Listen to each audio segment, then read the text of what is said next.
ವ್ಯಾಖ್ಯಾಮುದ್ರಾಂ ಕರಸರಸಿಜೈಃ ಪುಸ್ತಕಂ ಶಂಖಚಕ್ರೆ ಬಿಭ್ರದ್ಭಿನ್ನಸ್ಫಟಿಕರುಚಿರೆ ಪುಂಡರೀಕೆ ನಿಷಣ್ಣಃ ಅಮ್ಲಾನಶ್ರೀರಮೃತವಿಶಧೇರಂಶುಭಿಃ ಪ್ಲಾವಯನ್ ಮಾಂ ಆವಿರ್ಭೂಯಾದನಘಮಹಿಮಾ ಮಾನಸೇ ವಾಗಧೀಶಃ ಧ್ಯಾಯೇದಿಂದೀವರಾಭಂ ನಿಜಕರಕಮಲೆ ದಕ್ಷಿಣೆ ದಂಡಮಗ್ರ್ಯಂ ಸವ್ಯೇ ಪಾಶಂ ದಧಾನಂ ಜಘನತಟಗತೆ ರೂಪ್ಯಪೀಠಾಲಯಸ್ಥಂ ಕಾಂಚೀಗ್ರೈವೇಯಹಾರಾಂಗದಕಟಕಕಿರೀಟಾಂಗುಲೀಯಾಂಘ್ರಿಭೂಷಾ ಕರ್ಣಾಕಲ್ಪೋಜ್ವಲಾಂಗಂ ಯದುಕುಲತಿಲಕಂ ಕೃಷ್ಣಂ ಇಷ್ಟಾರ್ಥಸಿದ್ಧ್ಯೈ ನಮಸ್ತೆ ಪ್ರಾಣೇಶ ಪ್ರಣತ ವಿಭವಾಯಾವನಿಮಗಾಃ ನಮಸ್ವಾಮಿನ್ ರಾಮಪ್ರಿಯತಮ ಹನುಮನ್ ಗುರುಗುಣ ನಮಸ್ತುಭ್ಯಂ ಭೀಮ ಪ್ರಬಲತಮ ಕೃಷ್ಣೇಷ್ಟ ಭಗವನ್ ನಮಃ ಶ್ರೀಮನ್ಮಧ್ವ ಪ್ರದಿಶ ಸುದೃಶನ್ನೋ ಜಯ ಜಯ ರಮಾಪತಿಂ ಪೂರ್ಣಗುಣಂ ಮುಕುಂದಂ ವ್ಯಾಸಂ ಚ ವಿಜ್ಞಾನ ಸಹಸ್ರಭಾನುಂ ಪೂರ್ಣಪ್ರಬೋಧಂಚ ಸುತತ್ವದೀಪಂ ಕ್ರಮಾದ್ಗುರೂಂಶ್ಚ ಪ್ರಣಮಾಮಿ ಮೂರ್ಧ್ನಾ ತಪಸ್ವಾಧ್ಯಾಯ ಶುಶ್ರೂಷಾ ಕೃಷ್ಣಪೂಜಾರತಂ ಮುನಿಂ ವಿಶ್ವೇಶಮಿಷ್ಟದಂ ವಂದೇ ಪರಿವ್ರಾಟ್ ಚಕ್ರವರ್ತಿನಂ ಪದವಾಕ್ಯಪ್ರಮಾಣಜ್ಞಂ ಮಧ್ವರಾತಂ ತಪೋನಿಧಿಂ ಗೋವಿಂದ ಪಂಡಿತಂ ವಂದೇ ಗೋವಿಂದ ಪದತಲ್ಲಜಂ ಸ್ವಸ್ತ್ಯಸ್ತು ಸತಾಂ ಹರಿ ಓಂ.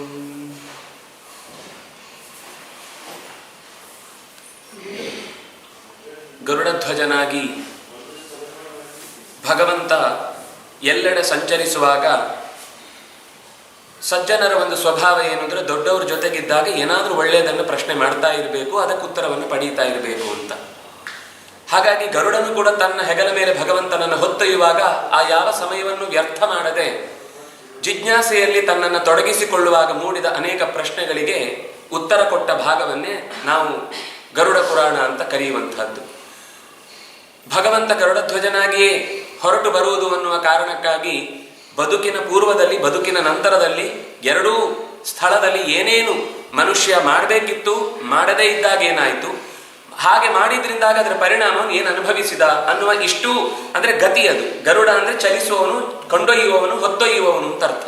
ನಮ್ಮ ಜೀವನನ್ನು ಕೂಡ ಹೊತ್ತೊಯ್ಯುವವನಾದ್ರಿಂದಾಗಿ ಅವನನ್ನು ವಾಯುವಾಹನ ಅಂತಲೂ ಕರೆಯುವುದು ಈ ಕಾರಣಕ್ಕಾಗಿ. ನಮ್ಮ ಒಳಗಿನ ಎಲ್ಲ ಇಂದ್ರಿಯಗಳನ್ನ ಜೊತೆಗೆ ಮನಃಷ್ಠಾನಿ ಇಂದ್ರಿಯಾಣಿ ಪ್ರಕೃತಿ ಸ್ಥಾನಿ ಕರ್ಷತಿ ಅಂತ ಎತ್ತಿ ಒಯ್ಯುವಾಗ ಜೀವನ ಎಲ್ಲ ಗತಿಗಳು ಗೊತ್ತಿದ್ದು ನಡೆಸಿಕೊಡ್ತಾನೆ. ಆದ್ರಿಂದಾಗಿ ಅನೇಕ ಪ್ರಶ್ನೆಗಳು ಬಂದಿದ್ದವು, ಅದಕ್ಕೆ ಹಿಂದಿನ ಅನೇಕ ಉತ್ತರಗಳು ಪಡೆದಿದ್ದಿದೆ. ಒಬ್ಬ ಜೀವನನ್ನ ಸಂಬಂಧಿಯಾದವನು ಕಳೆದುಕೊಂಡ ಬಳಿಕ ಆಚರಿಸಬೇಕಾದ ಆಶೌಚದ ವಿವರವನ್ನ ಹಿಂದೆ ನಾವು ನೋಡಿದ್ದೆವು. ಈ ನಂತರದಲ್ಲಿ ಒಬ್ಬ ಸಜ್ಜನನೇ ಅಪಮೃತ್ಯುವನ್ನು ಹೊಂದಿದಾಗ ಅವನಿಗೆ ಏನೇನು ಗತಿಗಳು ಒದಗುತ್ತವೆ ಅನ್ನುವ ಪ್ರಶ್ನೆಯನ್ನ ಗರುಡ ಮಾಡ್ತಾ, ಭಗವನ್ ಬ್ರಾಹ್ಮಣ ಕೇಚಿತ್ ಅಪಮೃತ್ಯು ವಶಂಗತಾ ಕಥಂ ತೇಷಾಂ ಭವೇನ್ ಮಾರ್ಗ ಕಿಂ ಸ್ಥಾನಂ ಕಾಗತಿರ್ಭವೇತ್. ಋತ್ವಿಜರು, ಸಜ್ಜನರು, ಪರಮಾತ್ಮನ ದಾರಿಯಲ್ಲೇ ನಡೆಯುತ್ತಾ ಇರುವವರೂ ಕೂಡ ಕರ್ಮ ವಶದ ಒಳಗಾಗಿ ಕೆಟ್ಟ ಮೃತ್ಯುವಿಗೆ ಒಳಗಾದಾಗ ಅವರು ಯಾವ ದಾರಿಯನ್ನು ಹಿಡಿಯುತ್ತಾರೆ, ಯಾವ ಸ್ಥಾನವನ್ನು ಹೋಗಿ ಸೇರ್ತಾರೆ, ಎಂತಹ ರೀತಿ ಅವರಿಗೆ ಮುಂದಿನ ಸುಖ ದುಃಖಗಳ ಅನುಭವ ಉಂಟಾಗುತ್ತೆ. ಕಿಂಚಯುಕ್ತಂ ಭವೇತ್ತೇಷಾಂ ವಿಧಾನಂ ಚಾಪಿ ಕೀದೃಶಂ ತದಹಂ ಶ್ರೋತುಮಿಚ್ಛಾಮಿ ಬ್ರೂಹಿಮೇ ಮಧುಸೂದನ. ಮಧು ಅನ್ನುವ ರಕ್ಕಸನನ್ನ ಕೊಂದಿರುವ ಓ ಭಗವಂತನೇ, ನಿನ್ನ ಬಾಯಿಯಿಂದ ಕೇಳಲು ಬಯಸುತ್ತೇನೆ. ನಾನು ಈ ರೀತಿಯಾಗಿ ದಾರಿಯನ್ನ ಅಂದ್ರೆ ಕಳೆಯಬೇಕಾದ ರೀತಿಯಲ್ಲಿ ಕಳೆಯದೆ ವಿಕೃತ ಅನ್ನುವ ಶಬ್ದಕ್ಕರ್ಥ ಹಾಲಿನ ವಿಕೃತ ಮೊಸರು, ಅದು ಹಾಳು ಅಂತ ಅರ್ಥ ಅಲ್ಲ, ಅದು ಇನ್ನೊಂದು ರೂಪ. ವಿವಿಧ ರೀತಿಯಲ್ಲಿ ಕೃತಿ ಉಂಟಾಗುವುದು ವಿಕೃತವೇ. ಅದರಲ್ಲಿ ತೀರ ಕೆಟ್ಟದ್ದು ಅಂತ ಬಂದಾಗ ವಿಕಾರ ಅನ್ನುವ ಶಬ್ದ ಇದೆ. ಆದರೆ ವಿಕೃತ ಮೃತ್ಯು ಅಂತಂದ್ರೆ ಅದು ಅವರ ಕರ್ಮವಶದಿಂದ ಆದದ್ದು ಹೊರತು ಆ ಮೃತ್ಯುವಿನಿಂದ ಹಾನಿಯಾಯಿತು ಅಂತ ಅರ್ಥ ಅಲ್ಲ. ಹಾಗೆ ಮೃತ್ಯು ವೈಕೃತೆ ವಿಕೃತವಾದಂತಹ ಒಂದು ಯಜ್ಞದಲ್ಲಿ ವಿಕಾರ ಯಜ್ಞ ಅಂತ ಇದೆ. ಅಂದ್ರೆ ಮೂಲ ಸ್ವರೂಪದಲ್ಲಿ ಹೇಳಿದ ಯಜ್ಞ ಇರುತ್ತೆ. ಆಮೇಲೆ ಕೆಲವು ಋಷಿಗಳು ಕೆಲವು ಊಹೆಗಳನ್ನ ಮಾಡಿ ಮಂತ್ರಗಳನ್ನು ಶಬ್ದವನ್ನ ಸೇರಿಸಿ ಹೇಳಿದಾಗ ಅದು ವಿಕಾರ ಯಜ್ಞ ಅಂತ ಆಗುತ್ತೆ. ಅಂತೆಯೇ ಈ ಮೃತ್ಯುವು ಕೂಡ ವಿಕಾರವಾಗಿ ಉಂಟಾದಾಗ ಅವನ ಗತಿ ತತಹಂ ಶ್ರೋತುಮಿಚ್ಛಾಮಿ ಪ್ರೇತೀಭೂತೆ ದ್ವಿಜಾತೂನಾಂ ಸಂಭೂತೆ. ಈ ದೇಹದಿಂದ ಪ್ರೇತ ಅಂದ್ರೆ ಶಬ್ದದ ಅರ್ಥ ಪ್ರಕೃಷ್ಟ ಇತ, ಇಲ್ಲಿಂದ ಚೆನ್ನಾಗಿ ಹೊರಹೋದವನು, ಇಲ್ಲಿಂದ ದೇಹವನ್ನು ಬಿಟ್ಟವನು ಅಂತ ಅಷ್ಟೇ ಅರ್ಥ. ಅದು ನಮ್ಮ ಪ್ರಾದೇಶಿಕ ಭಾಷೆಯಲ್ಲಿ ಆಮೇಲೆ ಪ್ರೇತ ಅಂದ್ರೆ ಗತಿ ಇಲ್ಲದ್ದು ಅಥವಾ ಕೆಟ್ಟ ಗತಿಯನ್ನು ಹೊಂದಿದ್ದು ಅಂತ ನಾವು ನಮ್ಮ ಭಾಷೆಯಲ್ಲಿ ಅರ್ಥ ಮಾಡಿಕೊಂಡದ್ದು. ಆದ್ರೆ ಮೂಲತಃ ಶಬ್ದ ನ ಪ್ರೇತ್ಯ ಸಂಜ್ಞಾ ಅಸ್ತಿ, ಮೋಕ್ಷಕ್ಕೆ ಹೋದ ನಂತರ ಮತ್ತೆ ಮೋಕ್ಷಕ್ಕೆ ಹೋದವನಿಗೆ ಹೊಸ ತಿಳಿವು ಮತ್ತೆ ಒಳಗೆ ಒದಗುವುದಿಲ್ಲ ಅಂತ ಹೇಳುವಾಗ ಮೋಕ್ಷಕ್ಕೆ ಹೋದವನು ಅಂತ ಅರ್ಥ ಪ್ರೇತ ಶಬ್ದಕ್ಕರ್ಥ. ಅದು ಹಂತ ಹಂತವಾಗಿ ಕಮ್ಮಿ ಆಗ್ತಾ ಬರುತ್ತೆ ಅದರ ಅರ್ಥ. ಲೋಕದಲ್ಲಿ ಹೋದವನು ಪ್ರೇತ, ಮೋಕ್ಷಕ್ಕೆ ಹೋಗುವ ಮುಂಚೆಯೂ ಪ್ರೇತವೇ, ಮೋಕ್ಷಕ್ಕೆ ಹೋಗದೆ ಅಂತರಾಳದಲ್ಲಿ ಉಳಿದಾಗಲೂ ಪ್ರೇತವೇ, ಅಂತರಾಳದಲ್ಲಿ ಉಳಿಯುವುದಕ್ಕಿಂತ ಹೆಚ್ಚು ಕಷ್ಟವನ್ನೇ ಅನುಭವಿಸುವ ರೀತಿಯಲ್ಲಿ ಕೆಟ್ಟ ಗತಿಯನ್ನು ಹೊಂದಿದಾಗಲೂ ಪ್ರೇತ. ನಾವು ಆ ಅರ್ಥ ಮಾತ್ರ ಉಳಿಸಿಕೊಂಡು ಉಳಿದ ಅರ್ಥವನ್ನು ಬಿಟ್ಟು ಮಾತಾಡ್ತಾ ಇದ್ದೇವೆ. ಕೃಷ್ಣ ಹೇಳ್ತಾನೆ ಅದಕ್ಕೆ, ತೇಷಾಂ ಮಾರ್ಗಂ ವಿಧಿಂ ಸ್ಥಾನಂ ವಿವಿಧಂ ಕಥಯಾಮ್ಯಹಂ. ಅವುಗಳ ವಿಧಿಯನ್ನು, ಸ್ಥಾನವನ್ನು, ಏನೇನು ನೀನು ಪ್ರಶ್ನೆ ಕೇಳಿದ್ರು ಅದಕ್ಕೆಲ್ಲವನ್ನು ಉತ್ತರ ಕೊಡ್ತೇನೆ. ಶೃಣುತಾಕ್ಷ್ಯ ಪರಂ ಗೋಪ್ಯಂ ಕೃತಂ ದುರ್ಮರಣೇತು ಯತ್. ಕೆಟ್ಟ ಮರಣ ಉಂಟಾದಾಗ ಎಲ್ಲರ ಎದುರುಗಡೆ ಹೇಳಲಾಗದೇ ಇದ್ದರೂ ನೀನು ಭಕ್ತನೆನ್ನುವ ಕಾರಣಕ್ಕಾಗಿ ನಿನ್ನ ಮುಂದೆ ಹೇಳಬಹುದಾದ ಸಂಗತಿಯನ್ನು ಹೇಳ್ತೇನೆ. ಲಂಘನೇನೈವ ಮೃತಾ ವಿಪ್ರಾಹ,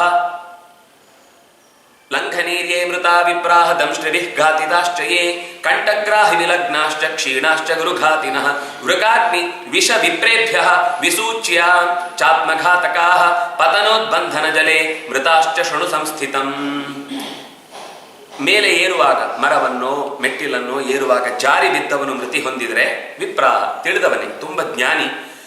ಯಾವುದಾದರೂ ಅತ್ಯಂತ ಕ್ರೂರವಾದ ಹಲ್ಲುಳ್ಳ ಪ್ರಾಣಿಗಳಿಂದ ಘಾಸಿಗೊಳಗಾಗಿ ಮರಣವನ್ನೈದಿದರೆ, ಅಥವಾ ಕುತ್ತಿಗೆಯನ್ನು ಯಾರಾದರೂ ಹಿಚುಕಿ ಕೊಂದರೆ, ಅಥವಾ ಗುರುಗಳ ಕೆಟ್ಟ ಕೋಪಕ್ಕೆ ಒಳಗಾಗಿ ಪುಣ್ಯವನ್ನು ಕಳೆದುಕೊಂಡು ಪ್ರಾಣವನ್ನು ಬಿಡುವಂತಾದರೆ, ಅಥವಾ ಯಾವುದಾದ್ರೂ ಬೆಂಕಿಗೆ ಸಿಕ್ಕಿ ಪ್ರಾಣವನ್ನು ಕಳೆದುಕೊಂಡ್ರೆ, ಹೊಟ್ಟೆ ಹಸಿದೇ ಪ್ರಾಣ ಕಳೆದುಕೊಂಡ್ರೆ, ವಿಷದ ಪಾನದಿಂದಾಗಿ ಪ್ರಾಣ ಹೋದ್ರೆ, ಅಥವಾ ತನ್ನನ್ನೇ ತಾನು ಘಾಸಿ ಮಾಡಿಕೊಳ್ಳುವುದು, ಹಗ್ಗದಿಂದ ಘಾಸಿ ಮಾಡಿಕೊಳ್ಳುವುದು, ಅಥವಾ ಯಾವುದೇ ರೀತಿಯಿಂದ ಆತ್ಮಘಾತಕ, ತನ್ನನ್ನು ತಾನೇ ಕೊಂದುಕೊಳ್ಳುವ ಆತ್ಮಹತ್ಯೆ ಮೊದಲಾದದನ್ನು ಮಾಡಿದರೆ, ಅಥವಾ ಯಾರಾದರೂ ಒತ್ತಾಯಪೂರ್ವಕವಾಗಿ ಅವನನ್ನ ನೀರಿನಲ್ಲಿ ಮುಳುಗಿಸಿ ಇತ್ಯಾದಿ ಕೆಟ್ಟ ರೀತಿಯಿಂದ ಅವನನ್ನ ಕೊಂದದ್ದಾದ್ರೆ, ದೊಡ್ಡ ರೋಗದಲ್ಲಿ ಆತ ಮುಳುಗಿ ಸತ್ತ ಅಂತಾದ್ರೆ ಅವನ ಗತಿ ಏನು ಅಂತ ಹೇಳ್ತೇನೆ. ಅಂದ್ರೆ ಎಲ್ಲವನ್ನು ಮುಟ್ಟುತ್ತಾರೆ. ನಮ್ಗೆ ಕೆಲವೊಂದು ಸರ್ತಿ ಈ ರೀತಿ ಹೇಳಿದ್ದಕ್ಕೆ ಪರಿಹಾರ ಇದೆ, ಇನ್ನೊಂದು ರೀತಿ ಆದ್ರೆ ಏನು ಅನ್ನುವ ಸಂದೇಹ ಬರಬಾರದು ಅಂತ ಎಲ್ಲ ಮುಖಗಳ ಪರಿಚಯವನ್ನು ಕೂಡ ಕೊಡುವ ರೀತಿಯಲ್ಲಿ ಈ ಮಾತು ಬಂತು. ಯಾಂತಿತೆ ನರಕೆ ಘೋರೆ ಯೇ ಚಮ್ಲೇಚ್ಛಾಧಿಭಿರ್ಹತಾಃ ಶ್ವಶೃಗಾಲಾಧಿಭಿಃ ಸ್ಪೃಷ್ಟಾಃ ಅಧಗ್ಧ ಕೃಮಿ ಸಂಕುಲಾಃ. ಇನ್ನು ಕೆಲವರು ಭಾಷೆ ಬರದ ಅಂದ್ರೆ ಸಂಸ್ಕಾರವಿಲ್ಲದ ಜನ ಅಂತ ಅರ್ಥ. ಮ್ಲೇಚ್ಛ ಅನ್ನುವ ಶಬ್ದಕ್ಕರ್ಥ ಮನುಷ್ಯ ಹೇಗೆ ಬದುಕಬೇಕೋ ಹಾಗೆ ಬದುಕುದಷ್ಟೇ ಅವರ ಜೀವನದ ಉದ್ದೇಶ ಅಂತ ಇದ್ದವರ ಕೈಯಲ್ಲಿ ಅಕಸ್ಮಾತ್ ಏಟು ತಿಂದು ಪ್ರಾಣ ಬಿಟ್ಟ ಅಂತಾದ್ರೆ, ಅಥವಾ ನರಿನಾಯಿಗಳು ಎಳೆದು ತಿನ್ನುವ ರೀತಿಯಲ್ಲಿ ಆತನ ದೇಹ ಪತನಗೊಂಡು ಆತ ಅಂದ್ರೆ ಪೆಟ್ಟಾಗಿರುತ್ತೆ, ಆಮೇಲೆ ಅವುಗಳು ಅವನನ್ನು ಎಳೆದು ತಿಂದವು ಅಂತಾದ್ರೆ, ಅಥವಾ ಕ್ರಿಮಿ ಮೊದಲಾದವುಗಳಿಗೆ ದಾಳಿಗೆ ಒಳಗಾಗಿ ಸತ್ತು ಹೋದ ಅಂತಂದ್ರೆ ರೋಗದಿಂದ ಇರ್ಬೋದು, ಅಥವಾ ಕಾಡಿನಲ್ಲಿ ಸಿಕ್ಕಿ ಹಾಕಿಕೊಂಡು ಯಾವುದಾದ್ರೂ ಕ್ರಿಮಿಗಳು ದಾಳಿ ಮಾಡುವುದು ಅಂತಿದೆ, ಜೇನು ಒಟ್ಟಿಗೆ ದಾಳಿ ಮಾಡುದು ಈ ತರ, ಅಥವಾ ಶರೀರ ಬಿದ್ದು ಹೋಯಿತು, ಆರಾಮವಾಗಿ ಸತ್ತಿದ್ದಾನೆ, ಆದ್ರೆ ದೇಹವನ್ನು ಸುಟ್ಟು ಹಾಕಲಿಲ್ಲ, ಅದಗ್ಧ, ಸುಟ್ಟು ಹಾಕದೆ ಹಾಗೆ ಮಣ್ಣಾಗಿ ಹೋಯಿತು. ಇಂತಹ ಸ್ಥಿತಿಯಲ್ಲಿ ಇರುವಂಥವರ ಗತಿಯೂ ಕೂಡ ಅತ್ಯಂತ ಅಂದ್ರೆ ಒಂದು ಸರ್ತಿ ಕರ್ಮ ವಶದಿಂದಾಗಿ ಅವನು ಒಳ್ಳೆಯವನೇ ಆಗಿ ಜ್ಞಾನಿಯೇ ಆಗಿದ್ರು ಕೂಡ ಯಾವುದೋ ಹಿಂದಿನ ಕರ್ಮದ ಫಲವಾಗಿ ಒಂದು ಬಾರಿ ಅವನು ನರಕವನ್ನ ಅನುಭವಿಸಿಯೇ ತೀರುತ್ತಾನೆ. ಉಲ್ಲಂಘಿತ ಮೃತಾಯೇ ಚ ಮಹಾರೋಗೈಶ್ಚ ಯೇ ಮೃತಾಃ ಲೋಕೆ ಅಸತ್ಯಾಸ್ತಥಾ ವ್ಯಂಗ್ಯಾಃ ಯುಕ್ತಾ ಪಾಪೇನ ಯೋಷಿತಃ ಚಂಡಾಲಾದುತಕಾತ್ ಸರ್ಪಾತ್ ಬ್ರಾಹ್ಮಣಾದ್ ವೈದ್ಯುತಾದಪಿ ದಂಷ್ಟ್ರಿಭ್ಯಶ್ಚ ಪಶುಭ್ಯಶ್ಚ ವೃಕ್ಷಾಧಿಪತನಾನ್ ಮೃತಾಃ. ಲೋಕದಲ್ಲಿ ಯಾವುದಾದರೂ ಕೆಟ್ಟ ಕಾರಣಗಳಿಂದ, ಇನ್ನೂ ಅನೇಕ ಕೆಟ್ಟ ಕಾರಣಗಳನ್ನು ಹೇಳ್ತಾರೆ, ಸತ್ತವರು ಅಕಸ್ಮಾತ್ ಅಪ್ರಾಮಾಣಿಕರಾಗಿ ಮೋಸದಿಂದ ಉಳಿದವರ ಜೀವನವನ್ನು ಹಾಳು ಮಾಡಿದವರಾದ್ರೆ, ಪಾಪಕರ್ಮಗಳಲ್ಲಿ ರತರಾದವರಾದ್ರೆ, ಅತ್ಯಂತ ಕೆಟ್ಟ ರೀತಿಯಿಂದ ಜೀವನವನ್ನು ನಡೆಸಿದ ಹೆಣ್ಣು ಮಕ್ಕಳಾದ್ರೆ ಅವರು ನರಕಕ್ಕೆ ಹೋಗಿ ಮತ್ತೆ ಕೆಟ್ಟ ಗತಿಯನ್ನು ಅನುಭವಿಸ್ತಾರೆ. ನೀಚರಿಂದ, ನೀರಿನಿಂದ, ಆಮೇಲೆ ಸರ್ಪಗಳಿಂದ, ಅಥವಾ ಬ್ರಹ್ಮಶಾಪದಿಂದ, ಮಿಂಚಿನ ಹೊಡೆತದಿಂದ, ಕ್ರೂರವಾದ ಪ್ರಾಣಿಗಳಿಂದ, ಅಥವಾ ಸಾಕು ಪ್ರಾಣಿಗಳೇ ತಿವಿದು ಉಂಟಾದ ಏಟಿನಿಂದ, ಇನ್ನು ಮರದಿಂದ ಬಿದ್ದ ಸಾವಿನಿಂದ ಅಥವಾ ರಜಸ್ವಲೆಯಾದ ಹೆಣ್ಣು ಮಗಳು ಅಥವಾ ಒಬ್ಬ ಅತ್ಯಂತ ಈಗಾಗಲೇ ದುಃಖದಲ್ಲಿ ಇರುವವು, ಯಾವುದೋ ಸೂತಕದಿಂದ ದುಃಖದಲ್ಲಿ ಇರುವವನು ಅಥವಾ ಧರ್ಮ ಕರ್ಮಗಳನ್ನು ಬಿಟ್ಟು ಬಾಹಿರನಾದವನು, ಈ ರೀತಿಯಾದವರ ಕೈಯಿಂದ ಪೆಟ್ಟು ತಿಂದ್ರೆ, ಅವರನ್ನೇನೋ ದಾಳಿ ಮಾಡ್ಲಿಕ್ಕೆ ಹೋಗಿ ಅವರಿಗೆ ಜೀವನ ಹಾಳು ಮಾಡ್ಲಿಕ್ಕೆ ಹೋದಾಗ ಅವರು ಕೋಪದಿಂದ ಕೊಟ್ಟ ಏಟಿಗೆ ಇವನು ಪ್ರಾಣವನ್ನು ಬಿಡುತ್ತಾನೆ. ಅಂತಹ ಸಂದರ್ಭದಲ್ಲೂ ಅವನಿಗೆ ವಿದೂಷಿತ ದೋಷವನ್ನ ಹೊಂದಿದಂತಹ ಗತಿಯನ್ನೇ ಆತ ಹೊಂದುತ್ತಾನೆ. ತೇನ ಪಾಪೇನ ನರಕಾತ ಮುಕ್ತ ಪ್ರೇತತ್ವ ಭಾಗಿನಃ. ಅಂದ್ರೆ ಯಾವತ್ತು ದೀನರನ್ನ ನಾವು ಅತ್ಯಂತ ಪ್ರೀತಿಯಿಂದ ಕಾಡಬೇಕು. ಅವರ ಮೇಲೆ ನಮ್ಮ ಹಠ ಪ್ರಯೋಗವನ್ನು ಮಾಡ್ಲಿಕ್ಕೆ ಹೋದಾಗ ಅವರು ಕೊಟ್ಟ ಏಟಿನಿಂದ ಪ್ರಾಣ ಹೋದ್ರೆ ಅದು ಏಟು ತಿಂದು ಪ್ರಾಣ ಕಳೆಕೊಂಡವನಿಗೇನೆ ಹೆಚ್ಚು ನೋವನ್ನ, ಪಾಪವನ್ನ, ದುಃಖವನ್ನು ಉಂಟು ಮಾಡುತ್ತೆ. ನ ತೇಷಾಂ ಕಾರಯೇತ್ತಾಹಂ ಸೂತಕಂ ನೋದಕ ಕ್ರಿಯಾಂ ನ ವಿಧಾನಂ ಮೃತಾದ್ಯಂಚ ನ ಕುರ್ಯಾದ್ ಔರ್ಧ್ವದೇಹಿಕಂ. ಈ ರೀತಿ ಕೆಟ್ಟ ಕ್ರಿಯೆಯನ್ನು ಉಂಟು ಮಾಡುವುದಕ್ಕಾಗಿ ಹೊರಟು ಪೆಟ್ಟು ತಿಂದವನು ಅಕಸ್ಮಾತ್ ಸತ್ತ ಅಂದ್ರೆ, ಸಂಸ್ಕಾರಹೀನನಾದವನು ಸಂಸ್ಕಾರಹೀನವಾದ ಕೆಲಸದಿಂದಲೇ ಸತ್ತ ಅಂದ್ರೆ ಅವನಿಗೆ ತರ್ಪಣಗಳಿಲ್ಲ, ದಾಹ ಇಲ್ಲ, ಉದಕ ಕ್ರಿಯೆ ಇಲ್ಲ, ಔರ್ಧ್ವದೇಹಿಕಾದಿ 10-11 ದಿವಸಗಳಲ್ಲಿ ಮಾಡಬೇಕಾದ ಪ್ರತಿನಿತ್ಯದ ಕರ್ಮಗಳಿಲ್ಲ, ಬಿಟ್ಟು ಬಿಡಬೇಕಷ್ಟೇ. ಅವನನ್ನು ಯಾವ ವಿಧಾನವೂ ಹೇಳದೆ ಸುಮ್ಮನೆ ಅವನ ಶರೀರವನ್ನೇ ತೆಗೆದುಕೊಂಡು ಹೋಗಿ ಕಾಷ್ಟವನ್ನು ನಿಕ್ಷಿಪೇತು, ಕಟ್ಟಿಗೆಯನ್ನೇ ದೂರಕ್ಕೆ ಎಸೆದಂತೆ ಎಸೆದು ಬಿಡಬೇಕು ಅಂತ. ತೇಷಾಂ ತಾರ್ಕ್ಷ್ಯ ಪ್ರಕುರುವೀತ. ಕೊನೆಗೆ ಹಾಗಾದ್ರೆ ಅದೇ ನಮಗೆ ಬಂಧುಗಳಾಗಿರ್ಬೋದು ಅಥವಾ ಇನ್ಯಾವುದೋ ದೂರದಿಂದ ಇರ್ಬೋದು, ಹಾಗಾದ್ರೆ ನಮಗೊಂದು ಋಣನೇ ಇಲ್ವಾ ಅಂತ ಕೇಳಿದ್ರೆ, ತೇಷಾಂ ತಾರ್ಕ್ಷ್ಯ ಪ್ರಕುರುವೀತ ನಾರಾಯಣ ಬಲಿಕ್ರಿಯಾ. ನಾರಾಯಣ ಬಲಿ ಅಂತ ಒಂದು ಕರ್ಮ ಇದೆ, ಕರ್ತವ್ಯ ಇದೆ. ಅದನ್ನ ಮಾಡುವ ಮೂಲಕ ಅವರಿಗೆ ಅದು ಅನೇಕ ವಿಷ್ಣು ಪರವಾದ ಮಂತ್ರಗಳಿಂದ ಪ್ರಾರ್ಥನೆಯನ್ನು ಮಾಡಿ, 64 ಮಂತ್ರಗಳಿಂದ ಪ್ರಾರ್ಥನೆಯನ್ನು ಮಾಡಿ ಭಗವಂತನಿಗೆ ಆಹುತಿಗಳನ್ನು ಕೊಟ್ಟು ಬಲಿಯನ್ನು ನೀಡುವುದಕ್ಕಿದೆ. ಅಂತಹ ಬಲಿಕ್ರಿಯೆಯನ್ನು ಉಂಟು ಮಾಡಿಕೊಳ್ಬೇಕು. ಅದು ಯಾಕಾಗಿ? ಕೇವಲ ಆ ಜೀವದ ಸದ್ಗತಿಗೆ ಮಾತ್ರ ಅಲ್ಲ, ಆ ಜೀವದ ಪ್ರಾಣ ಹಾನಿಯಿಂದಾಗಿ ಆ ಪರಿಸರಕ್ಕೆ, ಆ ಸಂಬಂಧಿಗಳಿಗೆ, ಕುಟುಂಬದವರಿಗೆ ಎಲ್ಲರಿಗೂ ಅತ್ಯಂತ ಹಾನಿ ಇರುತ್ತೆ. ಸರ್ವಲೋಕ ಹಿತಾರ್ಥಾಯ, ಲೋಕದ ಎಲ್ಲರಿಗೂ ಹಿತ ಉಂಟಾಗಲಿ ಅನ್ನುವ ಕಾರಣಕ್ಕಾಗಿ ಆ ಕರ್ತವ್ಯವನ್ನು ಮಾಡಿಕೊಳ್ಬೇಕು. ಷಣ್ಮಾಸಂ ಬ್ರಾಹ್ಮಣಸ್ಯಾಥ ತ್ರಿಮಾಸಂ ಕ್ಷತ್ರಿಯಸ್ಯ ಚ ಸಾರ್ಧಮಾಸಂತು ವೈಶ್ಯಸ್ಯ ಸದ್ಯಶ್ರುದ್ಯಸ್ಯ ಸಾ ಭವೇತ್. ಒಬ್ಬ ಋತ್ವಿಜನ ಪ್ರಾಣ ಹೋದಾಗ ಎಷ್ಟು ದಿವಸಗಳ ಕಾಲ ಆ ರೀತಿಯಾದ, ಅಂದ್ರೆ ಇದು ಅಪಮೃತ್ಯುವಿನ ಬಗ್ಗೆ ಹೇಳ್ತಾ ಇರೋದು, 6 ಮಾಸಗಳ ಕಾಲ ಅದರ ಆಚರಣೆ ಇದ್ದೇ ಇರುತ್ತೆ, ಆ ದುಃಖದ ಆಚರಣೆ ಇದ್ದೇ ಇರುತ್ತೆ. 3 ಮಾಸಗಳ ಕಾಲ ಒಬ್ಬ ರಾಜ, ಕ್ಷತ್ರಿಯ, ಅಧಿಕಾರಿ ವರ್ಗದಲ್ಲಿ ಇದ್ದವನು ಅಂತಾದ್ರೆ 3 ತಿಂಗಳ ಒಳಗೆ ಆ ಕರ್ಮವನ್ನು ಮಾಡುವುದಕ್ಕೆ ಬೇಕಾದ ವ್ಯವಸ್ಥೆಯನ್ನು ಮಾಡಿಕೊಳ್ಬೇಕು. ಸಾರ್ಧ ಮಾಸ ಅಂತೂ ವೈಶ್ಯಸ್ಯ, ಇನ್ನು 1.5 ತಿಂಗಳವರೆಗೆ ಒಳಗೆ ಕ್ರಿಯೆಯನ್ನು ಮಾಡುದು. ಅಂದ್ರೆ ಈಗ ನಾರಾಯಣ ಬಲಿ ಕ್ರಿಯೆ ಮಾಡುವುದು ಎಷ್ಟರೊಳಗೆ ಮಾಡಬೇಕು ಅಂತಂದ್ರೆ, ಹೀಗೆ ಅಪಮೃತ್ಯು ಹೊಂದಿದವರ ಬದುಕಿನ 6 ತಿಂಗಳು ಕಳೆಯುವುದರೊಳಗೆ ಋತ್ವಿಜನಾದ್ರೆ, 3 ತಿಂಗಳು ಕಳೆಯುವುದರೊಳಗೆ ಕ್ಷತ್ರಿಯನಾದ್ರೆ, 1.5 ತಿಂಗಳು ಕಳೆಯುವುದರೊಳಗೆ ವ್ಯಾಪಾರಸ್ಥನಾದ್ರೆ, ಇನ್ನು ಸೇವಾಕರ್ತೃವಾಗಿ ಕೆಲಸ ಮಾಡಿಕೊಂಡೇ ಬದುಕಿದ ಮನೆಯ ಅತ್ಯಂತ ಆತ್ಮೀಯ ಸಹ ಉದ್ಯೋಗಿಯೋ ಅಥವಾ ಸಹ ಕರ್ಮಕರನೋ ಆಗಿದ್ರೆ ಅವನನ್ನ ಸದ್ಯ ಕೂಡಲೇ ಅದಕ್ಕೆ ಬಲಿಕ್ರಿಯೆಯನ್ನ ಮಾಡಬೇಕು. ಗಂಗಾಯಾಮ್, ಎಲ್ಲಿ ಮಾಡಬೇಕು? ಗಂಗಾಯಾಮ್, ಯಮುನಾಯಾಮ್, ನೈಮಿಷೆ, ಪುಷ್ಕರೇಶು, ಅಥವಾ ನಮ್ಮ ಮನೆಯಲ್ಲೇ ಇರುವಂತಹ ತೋಟದ ಸರೋವರದ ತಟಾಕದಲ್ಲಿ, ಅಥವಾ ಚೆನ್ನಾಗಿ ನೀರು ತುಂಬಿದ ಬಾವಿಯ ಬುಡದಲ್ಲಿ, ಅಥವಾ ಯಾವುದಾದ್ರೂ ತೀರ್ಥದಲ್ಲಿ, ವಿಮಲೆ ಜಲೆ, ಒಟ್ಟು ಶುದ್ಧವಾದ ನೀರಿರಬೇಕು ಅಂತಹ ಜಾಗದಲ್ಲಿ. ವಾಪ್ಯಾಂ ಕೂಪೆ ಗವಾಂ ಗೋಷ್ಠೆ ಗೃಹೇವಾ ಪ್ರತಿಮಾಲಯೇ. ವಾಪಿ ಅಂತಂದ್ರೆ ಸೇದುವ ಬಾವಿ, ಇಳಿಯುವ ಬಾವಿ. ಕೂಪ ಅಂತಂದ್ರೆ ಸೇದುವ ಬಾವಿ. ಅಂದ್ರೆ ಬಾವಿ ಇರುತ್ತೆ, ಒಂದು ಇಷ್ಟು ಜಾಗ ಮಾತ್ರ ಈ ಗಂಟೆ ಆಕಾರದಲ್ಲಿ ಮೆಟ್ಲು ಇಳಿಯುವಂತದ್ದಿರುತ್ತೆ, ಅದಕ್ಕೆ ವಾಪಿ ಅಂತಾರೆ. ಹಾಗಿರುವ ಜಾಗದಲ್ಲೂ ಮಾಡಬಹುದು. ಇನ್ನೂ ಬಹಳ ಅಂಥದ್ದು ಇಲ್ಲ ಅಂತ ಅಂದಾಗ ಹಟ್ಟಿ ಇದ್ರೆ ಅದು ಬಹಳ ಉತ್ತಮ ಅಂತ ಹೇಳ್ತಾರೆ. ಪೂಜೆಗಾದ್ರೂ ಅಥವಾ ಈ ಕರ್ಮಕ್ಕೆ ಬಹಳ ವಿಶೇಷವಾದ ಜಾಗ ಅಂತ. ಹಸುಗಳು ಓಡಾಡಿದ ಜಾಗ, ಹಸುಗಳು ವಾಸ ಮಾಡುವ ಜಾಗ. ಗೋಷ್ಠೇಚ ವಿಶೇಷೇಣ ಗೃಹೇವಾ ಪ್ರತಿಮಾಲೆ. ಇನ್ನು ಅದು ಇಲ್ಲ, ನಮ್ಮ ಮನೇನೆ. ಇಲ್ಲ ಅಂದ್ರೆ ಪ್ರತಿಮಾಲೆ, ದೇವ ಆಲಯಗಳಲ್ಲಿ, ದೇವಸ್ಥಾನಗಳಲ್ಲಿ. ಕೃಷ್ಣಾಗ್ರೆ ಅಂಥದ್ದು ಯಾವ ಜಾಗವೂ ಇಲ್ಲ, ನಮ್ಮ ಮನೇನೂ ಇಲ್ಲ, ನಮಗೊಂದು ಸ್ವಂತದ್ದೇನೂ ಇಲ್ಲ. ಒಂದು ಕೃಷ್ಣನ ಪ್ರತಿಮೆಯನ್ನು, ಭಗವಂತನ ಯಾವುದಾದ್ರೂ ಶಾಲಗ್ರಾಮಾದಿ ಪ್ರತೀಕವನ್ನು ಎದುರಿಗಿಟ್ಟು ಅಲ್ಲೇ ಸಿಕ್ಕಿದ ಜಾಗದಲ್ಲಿ ಆ ಕಾರ್ಯವನ್ನ ನಡೆಸಬೇಕು. ಹೇಗ್ ಮಾಡಬೇಕು? ಪೂರ್ಣೇತು ತರ್ಪಣೆ ಕಾರ್ಯಂ ಮಂತ್ರೈ ಪೌರಾಡ ವೈದಿಕೈ ಸರ್ವೌಷಧಿ ಕೃತೈಶ್ಚೈವ ವಿಷ್ಣುಮುದ್ದಿಶ್ಯ ತರ್ಪಯೇತ್. ಆ ನಾರಾಯಣಾತ್ಮಕವಾದಂತಹ ಬಲಿಯನ್ನ ತರ್ಪಣಾದಿಗಳನ್ನ ಮಾಡ್ತಾ ಆ ಕಾರ್ಯವನ್ನು ನಡೆಸಿ ಪೌರಾಣ ಮಂತ್ರಗಳು ಆಗಬಹುದು, ವೈದಿಕ ಮಂತ್ರಗಳು ಆಗಬಹುದು. ಸರ್ವ ಔಷಧಿ ಕೃತೈ, ಬೇರೆ ಬೇರೆ ಔಷಧಿಯ ಗಿಡಗಳು ಅಂತ ಇವೆ. ಆ ಗಿಡಗಳ ತೊಗಟೆಯನ್ನ ಕೆತ್ತಿ ತೆಗೆದು ತಂದ ನೀರನ್ನ ಕುದಿಸಿ ಆ ಮೂಲಕ ಆ ನೀರಿನಿಂದ ಅವನಿಗೆ ತರ್ಪಣವನ್ನ ನೀಡಬೇಕು. ದಕ್ಷಿಣಾಭಿಮುಖೋ ಭೂತ್ವ, ದಕ್ಷಿಣಕ್ಕೆ ಮುಖ ಮಾಡಿ, ಪ್ರೇತಂ ವಿಷ್ಣುಂ ಇತಿ ಸ್ಮರೇತ್, ಆ ಜೀವದಲ್ಲಿ ನಾರಾಯಣನಿದ್ದಾನೆ ಅಂತ ಚಿಂತಿಸಿ ನಾರಾಯಣನಿಗೆ ತರ್ಪಣ ಕೊಡುವಾಗಲೂ ಆ ಪ್ರೇತಕ್ತ ಉದ್ದೇಶವನ್ನು ಇಟ್ಟುಕೊಂಡು ಮಾಡುವುದಾದ್ರಿಂದಾಗಿ ಅದಕ್ಕೂ ಗತಿ. ಅಂದ್ರೆ ಯಾವುದು ನೇರವಾಗಿ ಒಬ್ಬ ವ್ಯಕ್ತಿಗೆ ಏನು ನಾವು ಕೊಡ್ಲಿಕ್ಕಾಗುದು, ನಾವು ಕೊಡುವ ತರ್ಪಣ ತೃಷೆಯಾಗಿ ಅವನಿಗೆ ತೃಪ್ತಿ ಆಗುತ್ತೆ ಅಂತ ಹೇಳಿಕ್ ಬರುದಿಲ್ಲ. ಯಾಕೆಂದ್ರೆ ಅದಿರುವ ಅತ್ಯಂತ ಸಣ್ಣ ಜೀವಿಗೆ ನಾವು ಕೊಡುವ ತಂಬಿಗೆ ಗಟ್ಟಲೆ ನೀರು ಅದು ಯಾವುದು ಕೂಡ ಅದನ್ನು, ಯಾಕೆಂದ್ರೆ ಅಚ್ಛೇದ್ಯೋಯಂ ಅದಾಹ್ಯೋಯಂ ಅಕ್ಲೇದ್ಯೋ ಶೋಷೇವತ ನಿತ್ಯ ಸರ್ವಗತ ಸ್ಥಾನು ಅಚಲೋಯಂ ಸನಾತನ, ಅದು ನೀರಿನಿಂದ ಒದ್ದೆ ಆಗುದಿಲ್ಲ, ಬೆಂಕಿಯಿಂದ ಸುಡುವುದಿಲ್ಲ, ಅಥವಾ ಇನ್ನೇನೂ ಆಗುದಿಲ್ಲ. ನಾವು ಕೊಡುವ ನೀರು ಹಾಗಾದ್ರೆ ಯಾವುದಕ್ಕೆ ಅಂದ್ರೆ ಆ ವಸ್ತುವನ್ನು ಹೇಗೆ ನಾವು ಪೀಠದಲ್ಲಿ ಇಟ್ಟು ಪ್ರತಿಮೆಯಲ್ಲಿ ಭಗವಂತನನ್ನು ಪೂಜೆ ಮಾಡ್ತೇವೋ ಹಾಗೆ ಇಲ್ಲಿ ಜೀವನೇ ಒಂದು ಪ್ರತೀಕವಾಗಿ ಅವನಲ್ಲಿ ವಿಷ್ಣುವನ್ನ ನೆನಪಿಸಿಕೊಂಡು ತರ್ಪಣಾದಿ ಕರ್ಮಗಳನ್ನ ಮಾಡುವಂಥದ್ದು. ಆಗ ಒಂದು ಪ್ರಾರ್ಥನೆ ಮಾಡಬೇಕು. ಇದನ್ನು ಸಾಮಾನ್ಯ ಎಲ್ಲ ಸಂದರ್ಭದಲ್ಲೂ ಹೇಳ್ತಾರೆ.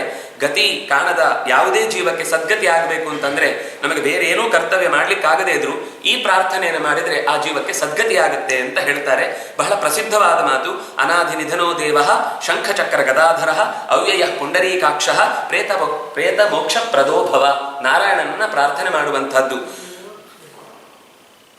ಆದಿ ಮತ್ತು ನಿಧನ ಇಲ್ಲದ, ತುದಿ ಮತ್ತು ಕೊನೆ ಇಲ್ಲದ, ಎಲ್ಲ ಕಾಲದಲ್ಲೂ ನೆಲೆಸಿರುವ, ಶಂಖ ಚಕ್ರ ಗದೆಯನ್ನ ಕೈಯಲ್ಲಿ ಹೊತ್ತು ನಿಂತಿರುವ, ಲೀಲೆಯಿಂದ ಈ ಜಗತ್ತನ್ನ ಸೃಷ್ಟಿಸಿ ಲಯಗೊಳಿಸುವಂತಹ ದೇವನೆನಿಸಿದ, ಹೀಗೆಲ್ಲ ಕ್ರಿಯೆಗಳನ್ನು ಮಾಡುವಾಗ ತನಗೆ ಯಾವುದೇ ತೊಡಕನ್ನ ತಂದುಕೊಳ್ಳದ, ಅಂದ್ರೆ ಕೊರತೆ ಇರದ, ಅವ್ಯಯನೆನಿಸಿದಂತಹ ಕಮಲದಂತಹ ಎಳೆಯಾದ ಎಸಳುಗಳುಳ್ಳ ಕಣ್ಣುಗಳಂತಿರುವ ದೋಷಗಳನ್ನು ಅಂಟಿಸಿಕೊಳ್ಳದ ಪುಂಡರೀಕಾಕ್ಷನು ಪ್ರೇತಕ್ಕೆ ಮೋಕ್ಷವನ್ನ ಕೊಡುವವನಾಗಿ ಇರಲಿ ಅಂತ ನಾನು ಪ್ರಾರ್ಥಿಸ್ತೇನೆ. ಯಾವುದೇ ತೊಡಕುಂಟಾಗದಕ್ಕೆ ಮೇಲೆ ಹೋಗುವ ಗತಿ ಅದು ಚೆನ್ನಾಗಿ ನಡೆದು ನಮ್ಮ ಕರ್ತವ್ಯ, ನಮಗೆ ದೊಡ್ಡವರು ಕೊಟ್ಟ ಸಂಸ್ಕಾರವನ್ನು ನಾವು ಚೆನ್ನಾಗಿ ನಡೆಸಿದ್ದೇವೆ ಅನ್ನುವ ಆ ಭರವಸೆಯನ್ನ ಆ ಮೇಲೆ ಹೋಗ್ತಾ ಇರುವ ಜೀವಕ್ಕೆ ಮೂಡಿಸುವಂತೆ ಈ ಪ್ರಾರ್ಥನೆಯನ್ನ ಮಾಡಿಕೊಳ್ಬೇಕು. ತರ್ಪಣಸ್ಯಾವಸಾನೇತು ವೀತರಾಗೋ ವಿಮತ್ಸರಃ ಜಿತೇಂದ್ರಿಯಮನಾ ಭೂತ್ವ ಶುಚಿಮಾನ್ ಧರ್ಮ ತತ್ಪರಃ. ಈ ಕೆಲಸ ಆಗುವ ತನಕ 6 ತಿಂಗಳುಗಳ ಕಾಲವೋ 3 ತಿಂಗಳು ಎಲ್ಲಿಯ ತನಕ ಆ ನಾರಾಯಣ ಬಲಿ ತರ್ಪಣಾದಿ ಕರ್ಮಗಳನ್ನು ಮಾಡಬೇಕು ಅಲ್ಲಿಯ ತನಕವೂ ಕೂಡ ಬೇರೆ ಯಾವುದೇ ನಮಗೋಸ್ಕರ ಬಯಕೆಗಳನ್ನ ತೊಡದೆ, ಇನ್ನೊಬ್ಬರ ಕೆಲಸ ಹೆಚ್ಚಾಯಿತು ಕಮ್ಮಿ ಆಯಿತು ಅನ್ನೋದಕ್ಕೆ ಮತ್ಸರ ಪಡದೆ, ಇಂದ್ರಿಯಗಳನ್ನ ಗೆದ್ದು ಅತ್ಯಂತ ದೇಹದಿಂದಲೂ ಮನಸ್ಸಿನಿಂದಲೂ ಶುಚಿಯಾಗಿ ಧರ್ಮದ ಚಟುವಟಿಕೆಗಳಿಗೋಸ್ಕರ ಮನಸ್ಸನ್ನ ಕೊಟ್ಟು ವಿಮತ್ಸರನಾಗಿ ಧರ್ಮ ತತ್ಪರನಾಗಿ ದಾನ ಧರ್ಮಗಳನ್ನ ಎಷ್ಟು ಕರ್ತವ್ಯದಲ್ಲಿ ಮಾಡಬೇಕು ಅಂತ ಹೇಳಿದ್ದಾರೋ ಅಂಥದ್ದನ್ನ ಮಾಡಿ, ಎಲ್ಲದಕ್ಕಿಂತ ಮುಖ್ಯವಾಗಿ ಪ್ರಣಮ್ಯ ವಾಕ್ಯತ ಶುಚಿ, ಮಾತು ಬೇಡವಾದ ವಿಷಯಕ್ಕೆ ಹೋಗದೆ ಎಷ್ಟು ಸಾಧ್ಯವೋ ಅಷ್ಟು ಅಗತ್ಯ ಇದ್ದ ವಿಷಯ ಬಿಟ್ಟು ಬೇರೇನನ್ನೂ ಆಡದೆ ಆ ಮಾತಿನ ಯಜ್ಞವನ್ನೇ ನಮ್ಮ ಹಿರಿಯರಿಗೆ ಕೊಡುವ ಮೂಲಕ ಆತ ಕರ್ತವ್ಯವನ್ನು ನಿರ್ವಹಿಸಬೇಕು. ಯಜಮಾನಃ ಭವೇತ್ತಾರಕ್ಷ್ಯಃ ಶುಚಿರ್ಬಂಧು ಸಮನ್ವಿತಃ ಭಕ್ತ್ಯಾ ತತ್ರ ಪ್ರಕುರುವೀತ ಶ್ರಾದ್ದಾನ್ಯೇಕಾದಶೈವತು. ಆ ಯಜಮಾನನು ಹೇ ತಾರ್ಕ್ಷ್ಯ ಗರುಡನೇ, ಶುಚಿಹಿ ಅತ್ಯಂತ ಶುದ್ಧನಾಗಿ ಒಬ್ಬನೇ ಮಾಡುವುದಲ್ಲ, ಎಲ್ಲ ಬಂಧುಗಳು ಆಗ ಆ ಜೀವಕ್ಕೆ ಸಂಬಂಧಪಟ್ಟ ಯಾರೆಲ್ಲ ರಕ್ತ ಸಂಬಂಧಿಗಳಿದ್ದಾರೋ ಅವರೆಲ್ಲರನ್ನು ಕೂಡಿಸಿಕೊಂಡು ಅತ್ಯಂತ ಭಕ್ತಿಯಿಂದ ಶ್ರದ್ಧೆಯಿಂದ ಮಾಡುವುದಾದ್ರಿಂದಲೇ ಅದಕ್ಕೆ ಶ್ರಾದ್ದ ಅಂತ ಕರೆಯುವಂತಹದ್ದು. ಏಕಾದಶ ಪಿಂಡಗಳನ್ನಿಡುವಂತಹ ಒಂದು ಕರ್ತವ್ಯವನ್ನು ನಿರ್ವಹಿಸಲಿಕ್ಕೆ ಮುಂದೆ ಹೇಳ್ತಾರೆ. ಸರ್ವ ಕರ್ಮ ವಿಧಾನೇನ ಏಕ ಕಾರ್ಯ ಸಮಾಹಿತ ತೋಯ ವ್ರೀಹಿ ಪದಾನ್ ದದ್ಯಾತ್ ಗೋಧೂಮಾಂಶ್ಚ ಪ್ರಿಯಂಗವಾನ್. ಎಲ್ಲ ಶಾಸ್ತ್ರದಲ್ಲಿ ಹೇಳಿದ ವಿಧಾನ ಅಂದ್ರೆ ಅದಕ್ಕೋಸ್ಕರ ನಿಯೋಜಿತರಾದಂತಹ ಪುರೋಹಿತರು ಕೆಲವು ಕರ್ತವ್ಯಗಳನ್ನ ಹೀಗಿರ್ಬೇಕು, ಈ ವಸ್ತುಗಳನ್ನು ತರಬೇಕು, ಇದೇ ರೀತಿ ಇರಬೇಕು ಅಂತೆಲ್ಲ ಹೇಳ್ತಾರೆ. ಆ ವಿಧಾನಗಳನ್ನ ಆ ಕಾರ್ಯ ಬಿಟ್ಟು ಬೇರೆ ಕಾರ್ಯ ಮನಸ್ಸಿಗೆ ಹೋಗಬಾರ್ದು. ಏಕ ಕಾರ್ಯ ಸಮಾಹಿತ, ಆ ಕೆಲಸ ಮುಗಿಯುವ ತನಕ ಮತ್ತೆ ಬೇರೆ ಯೋಚನೆಯನ್ನು ಮಧ್ಯದಲ್ಲಿ ತಂದುಕೊಂಡು ಇದಕ್ಕೆ ತಡೆ ಒಡ್ಡುವಂತೆ ಮಾಡಿಕೊಳ್ಬಾರದು. ಆ ರೀತಿ ಒಂದೇ ಕಾರ್ಯದಲ್ಲಿ ಏಕಾಗ್ರ ಮನಸ್ಕನಾಗಿ ನೀರು, ಭತ್ತ, ಗೋಧೂಮ ಅಂದ್ರೆ ಗೋಧಿ, ಇಂತಹ ಅನೇಕ ಬೇಳೆ ಪದಾರ್ಥಗಳನ್ನೆಲ್ಲ ಕೊಡುವುದಕ್ಕೆ ಅದಕ್ಕೆ ಬೇಕಾದ ಸಿದ್ಧತೆಯನ್ನು ಮಾಡಿಕೊಳ್ಬೇಕು. ಅಷ್ಟೇ ಅಲ್ಲ, ಹವಿಷ್ಯಾನ್ನಂ ಶುಭಾಂ ಮುದ್ರಾಂ, ಯಜ್ಞಕ್ಕೋಸ್ಕರ ಬಳಸುವಂತಹ ಅಂದ್ರೆ ಶುದ್ಧವಾದ ಉಪಯೋಗಿಸ್ಲಿಕ್ಕೆ ನಮ್ಗೆ ಈಗ ಹವಿಷ್ಯಾನ್ನ ಅಂತಂದ್ರೆ ಯಜ್ಞಕ್ಕೆ ಹೇಗೂ ಹಾಕಬಹುದು, ದೇವರಿಗೆ ಹೇಗೂ ನೈವೇದ್ಯ ಮಾಡಬಹುದು ಅಂತ ಅನ್ನೋ ತರ ಅಲ್ಲ. ಅದು ಹವಿಷ್ಯಾನ್ನ ಅಂದ್ರೆ ಅತ್ಯಂತ ಸ್ವಚ್ಛವಾಗಿರ್ಬೇಕು, ಅತ್ಯಂತ ಭಗವಂತನ ಸನ್ನಿಧಾನ ಹೆಚ್ಚು ಉಳ್ಳಂತದ್ದು ಯಾವುದು ಅಂದ್ರೆ ಹೆಚ್ಚು ಯಾವುದು ಶುದ್ಧವಾಗಿರುತ್ತೋ ಅದು ಭಗವಂತನ ಸನ್ನಿಧಾನ ಹೆಚ್ಚು ಹೊಂದಿರುತ್ತೆ ಅಂತ. ಅಂತಹ ಶುದ್ಧವಾದ ಧಾನ್ಯಗಳನ್ನು, ಬಂಗಾರದ ಶುಭ ಅಂತಂದ್ರೆ ಬಂಗಾರ ಅಂತ ಒಂದು ಅರ್ಥ ಇದೆ, ಶುಭಾಂ ಮುದ್ರಾಂ ಪವಿತ್ರದ ಉಂಗುರವನ್ನು, ಛತ್ರ ಕೊಡೆಯನ್ನು, ತಲೆಗೆ ಉಷ್ಣೀಶಂ ಆಮೇಲೆ ಮೈಗೆ ತೊಡುವುದಕ್ಕೆ ಬಟ್ಟೆಯನ್ನು, ಸರ್ವಶಸ್ಯಾನಿ ಎಲ್ಲರೂ ಮೆಚ್ಚುವಂತಹ ರೀತಿಯ ವಸ್ತುಗಳಾಗಿರಬೇಕು, ಕ್ಷೀರ ಹಾಲನ್ನು, ಕ್ಷೌದ್ರ ಬೆಲ್ಲವನ್ನು ಸೇರಿಸಿಕೊಂಡು, ವಸ್ತ್ರ ಉಪಾನಹ ಸಂಯುಕ್ತಂ ದದ್ಯಾತ್ ಅಷ್ಟವಿಧಂ ಪದಂ ಈ 8 ಪದಾರ್ಥಗಳನ್ನ, ಉಪಾನಹ ಅಂತಂದ್ರೆ ಕಾಲಿಗೆ ಹಾಕುವಂತಹ ಚಪ್ಪಲಿ, ಬಟ್ಟೆಯನ್ನು ಚಪ್ಪಲಿಯನ್ನು ಸೇರಿಸಿಕೊಂಡು ಈ ಪದಾರ್ಥಗಳನ್ನೆಲ್ಲ ದಾಪಯೇತ್ ಯಜಮಾನನ ಕೈಯಿಂದ ಪುರೋಹಿತನಾದವನು ದಾನವನ್ನು ಕೊಡಿಸಬೇಕು. ದಾಪಯೇತ್ ಸರ್ವ ವಿಪ್ರೇಭ್ಯ ನ ಕುರ್ಯಾತ್ ಪಂಕ್ತಿ ವಂಚನಂ. ನೀವು ಕೊಡುವುದಾದ್ರೆ ಎಲ್ಲರಿಗೂ ಕೊಡಿ. ಪಂಕ್ತಿಯಲ್ಲಿ ಎಲ್ಲರನ್ನ ಕರೆದ ಮೇಲೆ ಒಬ್ಬರಿಗೆ ಜಾಸ್ತಿ ಒಬ್ಬರಿಗೆ ಕಮ್ಮಿ, ಅದು ಕಠೋಪನಿಷತ್ತಿನ ಆರಂಭದಲ್ಲಿ ಆ ಕಥೆಯಲ್ಲಿ ಹೇಳುವಾಗ ತಮಗೆ ಬಂಧುಗಳಿಗೆಲ್ಲ ಒಳ್ಳೊಳ್ಳೆ ಹಸುಗಳನ್ನು ಕೊಟ್ಟು ಇನ್ಯಾರೋ ದೂರದಿಂದ ಪರಿಚಯ ಇಲ್ಲದವರಿಗೆಲ್ಲ ಬಿದ್ದು ಹೋಗುವಂತಹ ಹಸುಗಳನ್ನು ಕೊಟ್ಟು ಅನ್ಯಾಯ ಮಾಡ್ತಾ ಇದ್ದಾಗ ನಚಿಕೇತ ಎಚ್ಚರಿಕೆ ಕೊಡ್ತಾನೆ, ಅಪ್ಪ ಇದು ಮಾಡ್ತಾ ಇರೋದು ತಪ್ಪು ಅಂತ. ಹಾಗೆ ನ ಪಂಕ್ತಿ ವಂಚನಂ ಕುರ್ಯಾತ್. ಯಾವುದೇ ಕಾರಣಕ್ಕೂ ನಾವು ಕೊಡುವಾಗ ಎಲ್ಲರಿಗೂ, ಅಂದ್ರೆ ಅವರನ್ನು ಅದಕ್ಕೆ ಕರೆದಾಗ ಅದು ವಿಶೇಷವಾದ ದಾನವಾಗಿರುತ್ತೆ, ಅದು ಬೇರೆ. ನಾನು ಹೇಳ್ತಾ ಇರೋದು ಸಾಮಾನ್ಯವಾಗಿ ಎಲ್ಲರಿಗೂ ಒಂದು ಆಗ ಬಟ್ಟೆ ಪಂಚೆ ಏನೋ ಕೊಡುವುದು ಒಂದಿಷ್ಟಿರುತ್ತೆ. ಅಂಥದ್ದು ಕೊಡುವಾಗ ಯಾರಿಗೂ ಬೇಸರ ಆಗದಂತೆ ಎಷ್ಟು ಸಾಧ್ಯವೋ ಅಷ್ಟು ನಿರ್ವಂಚನೆಯಿಂದ ಕರ್ತವ್ಯವನ್ನು ನಿರ್ವಹಿಸಬೇಕು. ಭೂಮೌ ಸ್ಥಿತೇಷು ಪಿಂಡೇಶು ಗಂಧ ಪುಷ್ಪಾಕ್ಷತಾನ್ವಿತಂ ದಾತವ್ಯಂ ಸರ್ವ ವಿಪ್ರೇಭ್ಯ ವೇದಶಾಸ್ತ್ರ ಪ್ರಮಾಣತಃ. ಗಂಧ ಪುಷ್ಪಗಳಿಂದ ಅಲಂಕೃತವಾದ ಪಿಂಡ ಇನ್ನೂ ಭೂಮಿಯಲ್ಲಿ ಇರುವಾಗಲೇ, ಆಮೇಲೆ ಕೊಡ್ತೇನೆ, ನಾಳೆ ಕೊಡ್ತೇನೆ, ಮತ್ತೊಮ್ಮೆ ಕೊಡ್ತೇನೆ ಅಂತನ್ನುವಾಗ ಮನಸ್ಸು ಮತ್ತೊಮ್ಮೆ ಈ ಕೈಯಿಂದ ಈ ಕೈ ಬರುವಷ್ಟರಲ್ಲಿ ಮನಸ್ಸು ಬದಲಾಗಿ ಹೋಗುತ್ತೆ. ಅದರಿಂದಾಗಿ ಆ ಆರಾಧನೆ ಮಾಡಿ ಪಿಂಡದಲ್ಲಿ ಭಗವತ್ ಪ್ರತೀಕವನ್ನ ನಾವು ಆವಾಹನೆ ಮಾಡಿ ಇಡುವಾಗಲೇ ಈ ಕರ್ತವ್ಯಗಳನ್ನು ಎಷ್ಟು ಸಾಧ್ಯವೋ ಅಷ್ಟು ವೇದ ಶಾಸ್ತ್ರ ಪ್ರಮಾಣತಃ, ವೇದಗಳಲ್ಲಿ ಶಾಸ್ತ್ರಗಳಲ್ಲಿ ಹೇಳಿದ ರೀತಿಯಲ್ಲೇ ಎಷ್ಟು ಸಾಧ್ಯವೋ ಅಷ್ಟನ್ನು ಮುಗಿಸಿಕೊಳ್ಬೇಕು. ಶಂಖೆ ಪಾತ್ರೆ ಥವಾ ತಾಮ್ರೆ ತರ್ಪಣಂ ವಾ ಪೃಥಕ್ ಪೃಥಕ್ ವಾರಿಧಾರೇಣ ಸಂಯುಕ್ತೋ ಜಾನುಭ್ಯಾಂ ಅವನೀಂಗತಃ. ಮೊಣಕಾಲನ್ನ ನೆಲಕ್ಕೆ ಊರಿ ತರ್ಪಣಾದಿಗಳನ್ನು ಕೊಡಬೇಕು ಅಂತ ಹೇಳುವಂತಹದ್ದು. ಅದನ್ನು ಶಂಖದಿಂದ ಕೊಡಬಹುದು ಅಥವಾ ತಾಮ್ರದ ಪಾತ್ರೆಯಲ್ಲಿ ಕೊಡಬಹುದು. ಅದು ಇಲ್ಲ ಅಂದ್ರೆ ಮಣ್ಣಿನ ಪಾತ್ರೆ, ಅದು ಸರಿ. ನೀವು ಹೀಗೇ ಆಗಬೇಕು ಅಂತ ಹಠ ಇಲ್ಲ, ಕೊಡುವ ಕರ್ತವ್ಯ ಬಹಳ ಮುಖ್ಯ. ಅದನ್ನು ಮಾಡುವಾಗ ಸಾಧ್ಯವಾದಷ್ಟು ನಮ್ಮ ಇನ್ವಾಲ್ವ್ಮೆಂಟ್ ಅದರಲ್ಲಿ ಹೆಚ್ಚಿರಬೇಕು ಅಂತ ಇಷ್ಟು ಹೇಳಿ, ಒಟ್ಟಂತೂ ತೊಡೆಯನ್ನ ನೆಲಕ್ಕೆ ತಾಗುವ ಹಾಗೆ, ಮಂಡಿಯನ್ನ ನೆಲಕ್ಕೆ ತಾಗುವ ಹಾಗೆ ಇದ್ದು ತರ್ಪಣವನ್ನು ಕೊಡುವಂತಹದ್ದು ಮುಖ್ಯ. ಸಚಾದೋ ದಾಪಯೇ ದರ್ಘ್ಯಂ ಏಕೋದಿಷ್ಟಂ ಪೃಥಕ್ ಪೃಥಕ್ ಆದೌ ದೇವಿ ಮಧುಮತಿ ಆದಿಪಿಂಡೇನ ಕಲ್ಪಿತ. ಆ ಅರ್ಘ್ಯವನ್ನ ಏಕೋದ್ದಿಷ್ಟ ಅಂತಂದ್ರೆ ಸಪಿಂಡೀಕರಣಕ್ಕಿಂತ ಮುಂಚೆ ಮುಂದಿನ ಪಿತೃದೇವತೆಗಳ ಜೊತೆಗೆ ಸೇರಿಸುವ ಮುನ್ನ ಒಂದೇ ಪಿಂಡದಲ್ಲಿ ಅವರನ್ನು ಆವಾಹನೆ ಮಾಡಿ ಕೊಡುವಂಥದ್ದು. ಆ ವ್ಯಕ್ತಿಗೆ ಸಂಬಂಧಪಟ್ಟ ಕ್ರಿಯೆಗಳನ್ನೆಲ್ಲ ನಡೆಸಿ ಅಲ್ಲಿ ಭಗವಂತನ ಆರಾಧನೆ ಅಂತಿರುವಂಥದ್ದು. ಇದು ಅಪಮೃತ್ಯು ಆದ್ರಿಂದಾಗಿ ಅವರಿಗೆ ಇನ್ನೂ ನಾವು ಎಲ್ಲಿ ಸೇರಿಸಬೇಕು, ಯಾಕೆಂದ್ರೆ ಅವರವ್ರು ಯಾರು ಅಲ್ಲದಿದ್ರೆ ನಾವು ಎಲ್ಲಿ ಸೇರಿಸಬೇಕು ಅಂತ ಗೊತ್ತಿಲ್ಲ. ಕೊನೆಯವರೆಗೂ ಅದು ಏಕೋದಿಷ್ಟವಾಗಿಯೇ ಉಳಿದು ಬಿಡುತ್ತೆ, ಒಂದೇ ಪಿಂಡವಾಗಿ ಉಳಿಯುತ್ತೆ. ಆದ್ರೆ ಅದು 11 ಪಿಂಡಗಳ ಮೂಲಕ ಅನೇಕ ಮಂತ್ರಗಳನ್ನ ಆವಾಹನೆ ಮಾಡಿ ಕೊಡುವಂತಹದ್ದಕ್ಕೆ 11 ಮಂತ್ರಗಳು ಯಾವುದು ಅಂತ ಹೇಳ್ತಾ, ಆಪೋದೇವಿ ಅನ್ನುವ ಮಂತ್ರದಿಂದ ಆದಿಪಿಂಡೇ ಪ್ರಕಲ್ಪಿತ, ಮೊದಲ ಪಿಂಡದಲ್ಲಿ ಆಪೋದೇವಿ ಅನ್ನುವ ಮಂತ್ರ, ಉಪಾಯಾಮ ಗೃಹೀತೋಸಿ ಅನ್ನುವ ಮಂತ್ರದಿಂದ ಎರಡನೆಯ ಪಿಂಡಕ್ಕೆ ಏನಾ ಪಾವಕಮಾತ್ಮಾನ, ಏನ ಋಗ್ವೇದದಲ್ಲೇ ಬರುವ ಮತ್ತು ಕೆಲವು ಆರಣ್ಯಕದಲ್ಲಿ ಬರುವಂತಹ, ಕೆಲವು ಯಜುರ್ವೇದದಲ್ಲಿ ಬರುವಂತಹ ಮಂತ್ರಗಳು. ಇದು ಔರ್ಧದೇಹಿಕ ಮಂತ್ರಗಳನ್ನು ಹೇಳುವಾಗ ಇದನ್ನು ಹೇಳ್ತಾರೆ. ಇದು ನಿತ್ಯದ ಎಲ್ಲದಕ್ಕೂ ಉಪಯೋಗಿಸುವುದಿಲ್ಲ, ಇದು ಅಪಮೃತ್ಯುವಾದ ಸಂದರ್ಭದಲ್ಲಿ ಹೇಳುವಂತಹ ಮಂತ್ರಗಳು. ಏನಾ ಪಾವಕ ವಾಮಾತ್ಮ ವಾಮತ್ಕ ಯೇ ದೇವಾಸಃ ಚತುರ್ಥೆ, ಆ 4ನೇದಕ್ಕಾಗುವಾಗ ಯೇ ದೇವಾಸಃ ಸಮುದ್ರಂ ಗಚ್ಚ ಅನ್ನುವ ಮಂತ್ರದಿಂದ ಪಂಚಮ ಪಿಂಡಕ್ಕೆ ಕೊಡುವಂತಹ ಅಗ್ನಿ, ಅಗ್ನಿರ್ಜ್ಯೋತಿಷಿ ಅನ್ನುವಂತಹ ಮಂತ್ರದಿಂದ ಷಷ್ಠ, ಹಿರಣ್ಯ ಗರ್ಭಶ್ಚ ಅನ್ನುವ ಮಂತ್ರದಿಂದ ಸಪ್ತಮ ಮಂತ್ರಕ್ಕೆ ಯಮಾಯ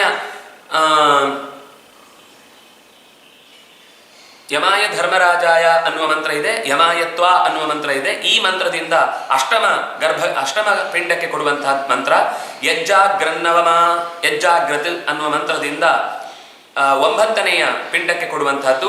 10ನೆಯ ಪಿಂಡಕ್ಕೆ ಯಾ ಫಲಿನೀರ್ಯಾ ಫಲ ಅನ್ನುವ ಮಂತ್ರದಿಂದ, ಆಮೇಲೆ ಏಕಾದಶೆ ತತಃ ಭದ್ರಂ ಕರ್ಣೇಭಿಹಿ ಅನ್ನುವ, ಹೀಗೆ 11 ಮಂತ್ರಗಳನ್ನ ಇಟ್ಟುಕೊಂಡು ಶ್ರಾದ್ದಂ ಕುರಿಯಾತ್ ಪರೇಹನಿ, ಪಿಂಡ ವಿಸರ್ಜನೆ ಮಾಡುವಾಗ ಇಷ್ಟು ಮಂತ್ರಗಳಿಂದ ಅಭಿಮಂತ್ರಣ ಮಾಡಿ ಆಮೇಲೆ ಪಿಂಡವನ್ನ ತ್ಯಾಗ ಮಾಡುವಂತಹದ್ದು. ಏಕಾದಶ ದೈವತ್ಯಂ, ಇಲ್ಲಿ 11 ದೇವತೆಗಳನ್ನ ಈ 11 ಮಂತ್ರಗಳಿಂದ 11 ಪಿಂಡಗಳಲ್ಲಿ ಭಗವಂತನನ್ನ ಆರಾಧನೆ ಮಾಡಿ ಶ್ರಾದ್ದವನ್ನ ಮಾಡಬೇಕಾದದ್ದು ಕರ್ತವ್ಯ. ವಿಪ್ರಾನ್ ಆವಾಹಯೇತ್ ಪಶ್ಚಾತ್, ಆಮೇಲೆ ಆ ಶ್ರಾದ್ದಕ್ಕಾಗಿ ಕರೆದಂತಹ ಋತ್ವಿಜರನ್ನ ಎದುರುಗೊಳ್ಳಬೇಕು, ಅವರಿಗೆ ಅರ್ಘ್ಯವನ್ನ ಕೊಟ್ಟು ಅವರಿಂದ ಒಳ್ಳೆಯ ಮಾತುಗಳನ್ನು ಆಶೀರ್ವಚನಗಳನ್ನು ಕೇಳಿಸಿಕೊಂಡು ಅವರು ಎಂಥವರಾಗಿರ್ಬೇಕು, ವಿದ್ಯಾಶೀಲ ಗುಣೋಪೇತ, ಒಳ್ಳೆಯ ವಿದ್ಯೆಯನ್ನು ಕಲಿತವರಾಗಿರ್ಬೇಕು, ನಡತೆ ಚೆನ್ನಾಗಿರ್ಬೇಕು, ಗುಣಗಳಿಂದ ಕೂಡಿರಬೇಕು. ಇಂತಹ ತಮ್ಮ ಕುಲಕ್ಕೂ ಕೂಡ ಅವರು ಹಿತವರೇ ಆಗಿ ತಮ್ಮ ಕರ್ತವ್ಯದಲ್ಲಿ ಪ್ರಾಮಾಣಿಕವಾಗಿ ನೆಲೆಸಿದವರಾಗಿರಬೇಕು. ಇಂಥವರು ಆದಷ್ಟು ಅವ್ಯಂಗ, ತೀರಾ ಅಂದ್ರೆ ಅವರಿಗೆ ಅನ್ನ ಹಾಕುವುದು ಇದನ್ನು ಯಾವುದನ್ನು ಬೇಡ ಹೇಳಿಲ್ಲ. ನೀವು ಒಂದು ವ್ಯಕ್ತಿಯಲ್ಲಿ ಕರೆದು ವಿಶ್ವದೇವತಾ ಸ್ಥಾನದಲ್ಲಿ ನೆಲೆಸಿ ಅವರಿಗೆ ಊಟ ಹಾಕುವ ಪ್ರಸಂಗ ಬಂದಾಗ ಅವರಲ್ಲಿ ದೇಹದಲ್ಲಿ ವೈಕಲ್ಯ ಇರಬಾರದು, ಆ ಸ್ಥಾನಕ್ಕೆ ಕುಡಿಸು. ಯಾಕೆಂದ್ರೆ ಅಲ್ಲಿ ಪ್ರತಿಮೆಯನ್ನ ಭಗವಂತನನ್ನು ಆರಾಧನೆ ಮಾಡೋದ್ರಿಂದಾಗಿ ಆ ಭಗವಂತನ ರೂಪ ಅಲ್ಲಿ ವಿಕಲ ಅಂತ ನಾವು ಚಿಂತನೆ ಮಾಡಬೇಕಾಗುತ್ತೆ. ಅದರಿಂದಾಗಿ ಊಟ ಹಾಕೋದಕ್ಕೆ ಸಮಸ್ಯೆ ಅಲ್ಲ. ಆದ್ರೆ ಈ ಸ್ಥಾನದಲ್ಲಿ ಕೂಡಿಸುವಾಗ ವ್ಯಂಗ್ಯವಾದವರನ್ನ ನಾವು ಕೂಡಿಸುವುದಕ್ಕಿಂತ ಅತ್ಯಂತ ದೇಹದಿಂದಲೂ ಮನಸ್ಸಿನಿಂದಲೂ ಗುಣದಿಂದಲೂ ಧರ್ಮದಿಂದಲೂ ಹೆಚ್ಚು ಹೆಚ್ಚು ಸಶಕ್ತರಾದವರನ್ನ ಆರಾಧನೆ ಮಾಡಿದರೆ ಭಗವಂತನ ಆರಾಧನೆ ಹೆಚ್ಚು ಸಶಕ್ತವಾಗುತ್ತೆ ಅನ್ನೋದನ್ನ ಇಷ್ಟು ಹೇಳಿ, ಆ ನಂತರ ಪ್ರಶಸ್ತಾನ್ ಅಂದ್ರೆ ಶಾಸ್ತ್ರದಲ್ಲಿ ಹೇಳಿದ ರೀತಿಯಲ್ಲಿ ಬದುಕಬೇಕು. ಅಂಥವರನ್ನ ನಹಿ ವರ್ಜ್ಯಾತ್, ಯಾವ ಕಾರಣಕ್ಕೂ ಅಂಥವರನ್ನ ಪ್ರಶಸ್ತರಾದವನ್ನ ತ್ಯಾಗ ಮಾಡಬಾರದು. ಅಂದ್ರೆ ಅವರಿದ್ದಾಗಲೂ ಇನ್ಯಾರೋ ನಮ್ಮವರು ಅಂತ ಹೇಳಿ ಅವರನ್ನ ಪ್ರಧಾನ ಸ್ಥಾನಕ್ಕೆ ಕೂಡಿಸಿ ಅವಮಾನ ಮಾಡುವಂತ ಕ್ರಿಯೆ ನಮ್ಮಿಂದ ನಡೀಬಾರದು. ಇಲ್ಲಿ ಇನ್ನು ಒಂದು 5 ಸ್ಥಾನಗಳ ಪ್ರತೀಕಗಳನ್ನು ಇಟ್ಟು ಹೇಳ್ತಾರೆ.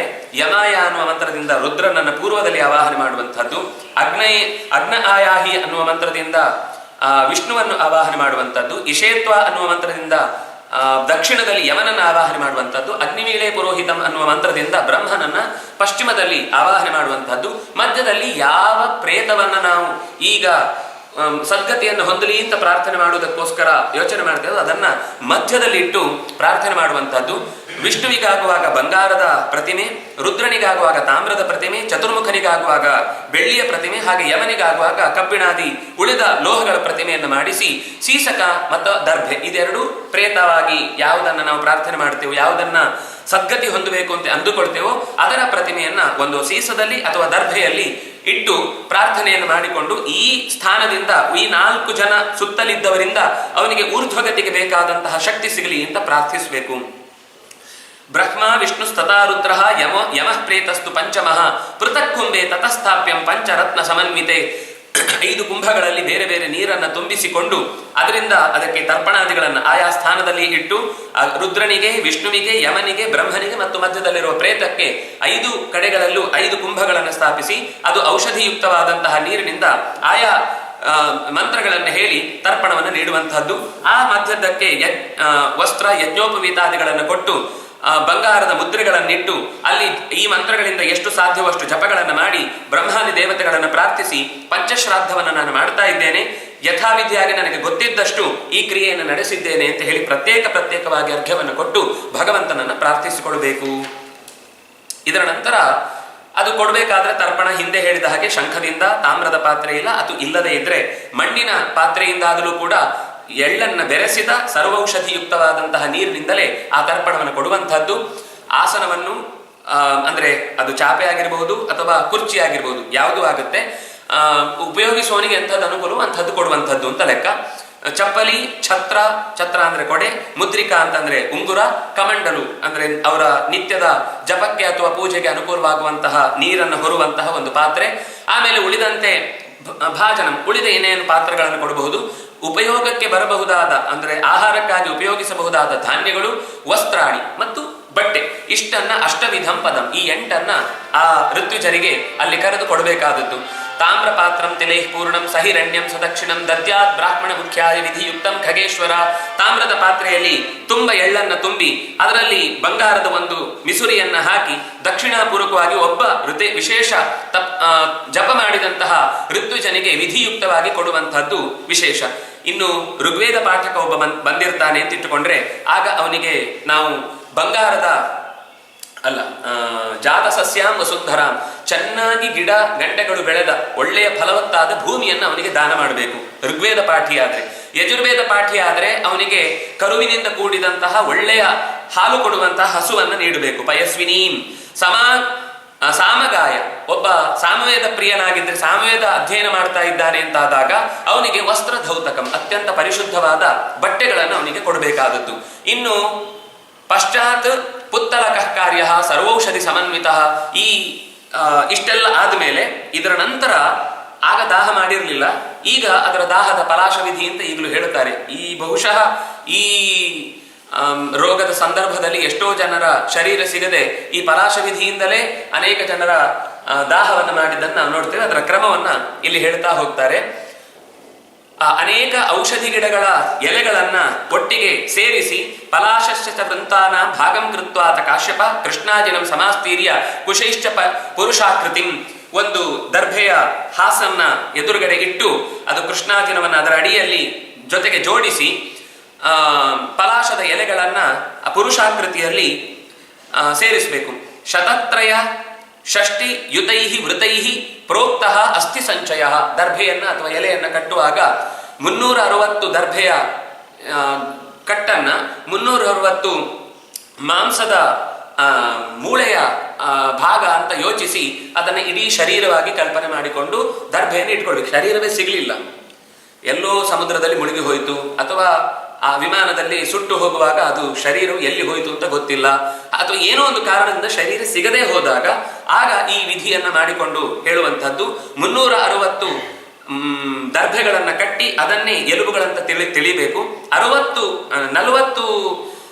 ದರ್ಭೆಗಳನ್ನ ಕಟ್ಟಿ ಅದನ್ನು ತಲೆಯ ಭಾಗದಲ್ಲಿ ಚಿಂತಿಸಬೇಕು. 10 ಕುತ್ತಿಗೆಯ ಸ್ಥಾನದಲ್ಲಿ, 20 ಎದೆಯ ಸ್ಥಾನದಲ್ಲಿ, 20 ಮತ್ತೆ ಹೊಟ್ಟೆಯ ಸ್ಥಾನದಲ್ಲಿ, 2 ತೊಡೆಗಳು ಕಾಲುಗಳು ಸೇರಿ 100 ಅಂದ್ರೆ 50 ಆ ಕಡೆ ಈ ಕಡೆ ಇಡುವ ಹಾಗೆ ಕಾಲುಗಳ ಸ್ಥಾನದಲ್ಲಿ 100 ದರ್ಭೆಗಳನ್ನ, ಸೊಂಟದ ಸ್ಥಾನದಲ್ಲಿ 20 ದರ್ಭೆಗಳನ್ನ, ನಡುವಿನ ದೇಹದ ಲಿಂಗ ಸ್ಥಾನದಲ್ಲಿ ಹೆಣ್ಣಾದ್ರೆ ಇಡ್ಲಿಕ್ಕಿಲ್ಲ, ಗಂಡಾದ್ರೆ 4 ದರ್ಭೆಗಳನ್ನು, ವೃಷಣವನ್ನ ಮತ್ತೆ 6, ಕಾಲಿಗೆ ಬೆರಳುಗಳು ಅಂತನ್ನುವ ಹಾಗೆ 10, ಕೈಗೆ ಬೆರಳುಗಳು ಅನ್ನುವ ಹಾಗೆ 10 ಮತ್ತು ಇಡೀ ಕೈಗೆ ಸಂಬಂಧಪಟ್ಟಂತೆ 120, ಹೀಗೆ ಶರೀರವನ್ನ ಕಲ್ಪಿಸಿ ಅದರ ಮಧ್ಯದಲ್ಲಿ ನಾರಿಕೇಲಂ ಶಿರಸ್ಥಾನೆ ತಾರಂ ದದ್ಯಾಚ್ಚ ತಾಲುಕೆ, ನಾಲಿಕೇರ ಅಂದ್ರೆ ತೆಂಗಿನಕಾಯಿಯನ್ನ ತಲೆಯ ಸ್ಥಾನದಲ್ಲಿ ಇಡುವಂತಹದ್ದು. ತಾಲುಕ ಅಂದ್ರೆ ಕಂಠದ ಸ್ಥಾನದಲ್ಲಿ, ತಾರ ಅಂದ್ರೆ ಮುತ್ತಿನ ಮಣಿಯೊಂದನ್ನ ಕುತ್ತಿಗೆಯ ಸ್ಥಾನದಲ್ಲಿ ಇಡುವಂತಹದ್ದು. ಅದರ ನಂತರ ಪಂಚರತ್ನ ಮುಖೇ ದದ್ಯಾತ್, 5 ಪಂಚರತ್ನ ಅಂತ ಒಂದು 5 ಮುತ್ತುಗಳ 5 ಬಗೆಯ ಮುತ್ತುಗಳನ್ನು ಸೇರಿಸಿ ಹೇಳುವಂತಹದ್ದು. ಅದನ್ನ ಮುಖದ ಸ್ಥಾನದಲ್ಲಿ, ಜಿಹ್ವಾಯಾಂ ಕದಳಿ ಫಲಂ, ನಾಲಿಗೆಯ ಸ್ಥಾನದಲ್ಲಿ ಕದಳಿ ಫಲವನ್ನು, ಅಂತ್ರೇಶು ಕರುಳಿನ ಭಾಗದಲ್ಲಿ ವಾಲುಕ ಅಂತಂದ್ರೆ ಉರುವಾರುಕ ಅಂತಲೂ ಕರೀತಾರೆ, ಸೌತೆಕಾಯಿ. ಘ್ರಾಣೆ ಬಾಕ್ಲೀಕಮೇವಚ, ಘ್ರಾಣದ ಸ್ಥಾನದಲ್ಲಿ ಅಂದ್ರೆ ಮೂಗಿನ ಸ್ಥಾನದಲ್ಲಿ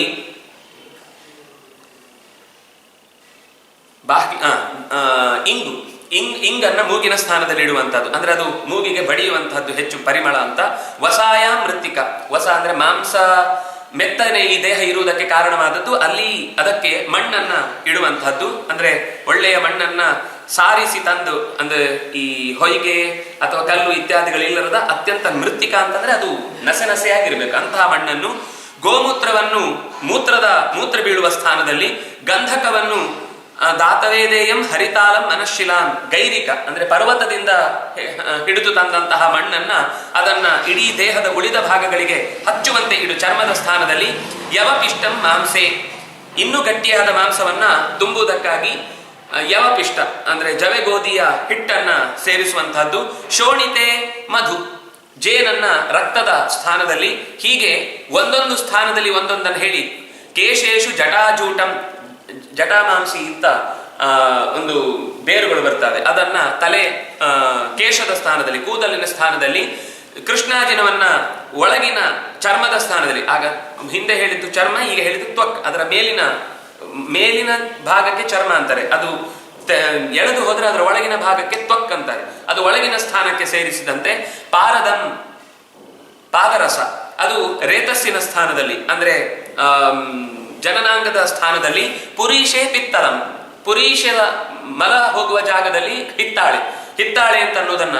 ಹಾಗಾಗಿ ಸಾಮಾನ್ಯ ಹಿತ್ತಾಳೆಯನ್ನ ಬಹಳ ಬಳಸಬಾರದು ಅಂತ ಕೆಲವೊಮ್ಮೆ ಮಾತು ಬರುತ್ತೆ. ಬೇರೆ ಕಡೆಯಲ್ಲೂ ಈ ಮಾತು ಹೇಳ್ತಾರೆ, ತಾಮ್ರವನ್ನೇ ಹೆಚ್ಚು ಬಳಸಬೇಕು, ತುಂಬಾ ಕಷ್ಟ ಆದ್ರೆ ಕಂಚು ಹೇಳ್ತಾರೆ, ಆದ್ರೆ ಹಿತ್ತಾಳೆಯನ್ನ ಕಮ್ಮಿ ಬಳಸಿ ಅಂತ ಹೇಳ್ತಾರೆ. ಅಂದ್ರೆ ಅದರ ಸ್ಥಾನ ಅಂತ ಅನ್ನೋದು ಈ ಕಾರಣದಿಂದಾಗಿ ಮಲದ ಸ್ಥಾನ ಅಂತ ಹೇಳುವುದಕ್ಕಷ್ಟೇ. ಅದು ಮಲ ಅಂತ ಅರ್ಥ ಅಲ್ಲ, ಅದರ ಬಳಕೆ ಇದಕ್ಕಿಂತ ಕಮ್ಮಿ ಅಂತ ಮಾಡುವುದು ಕಮ್ಮಿ ಅಂತ.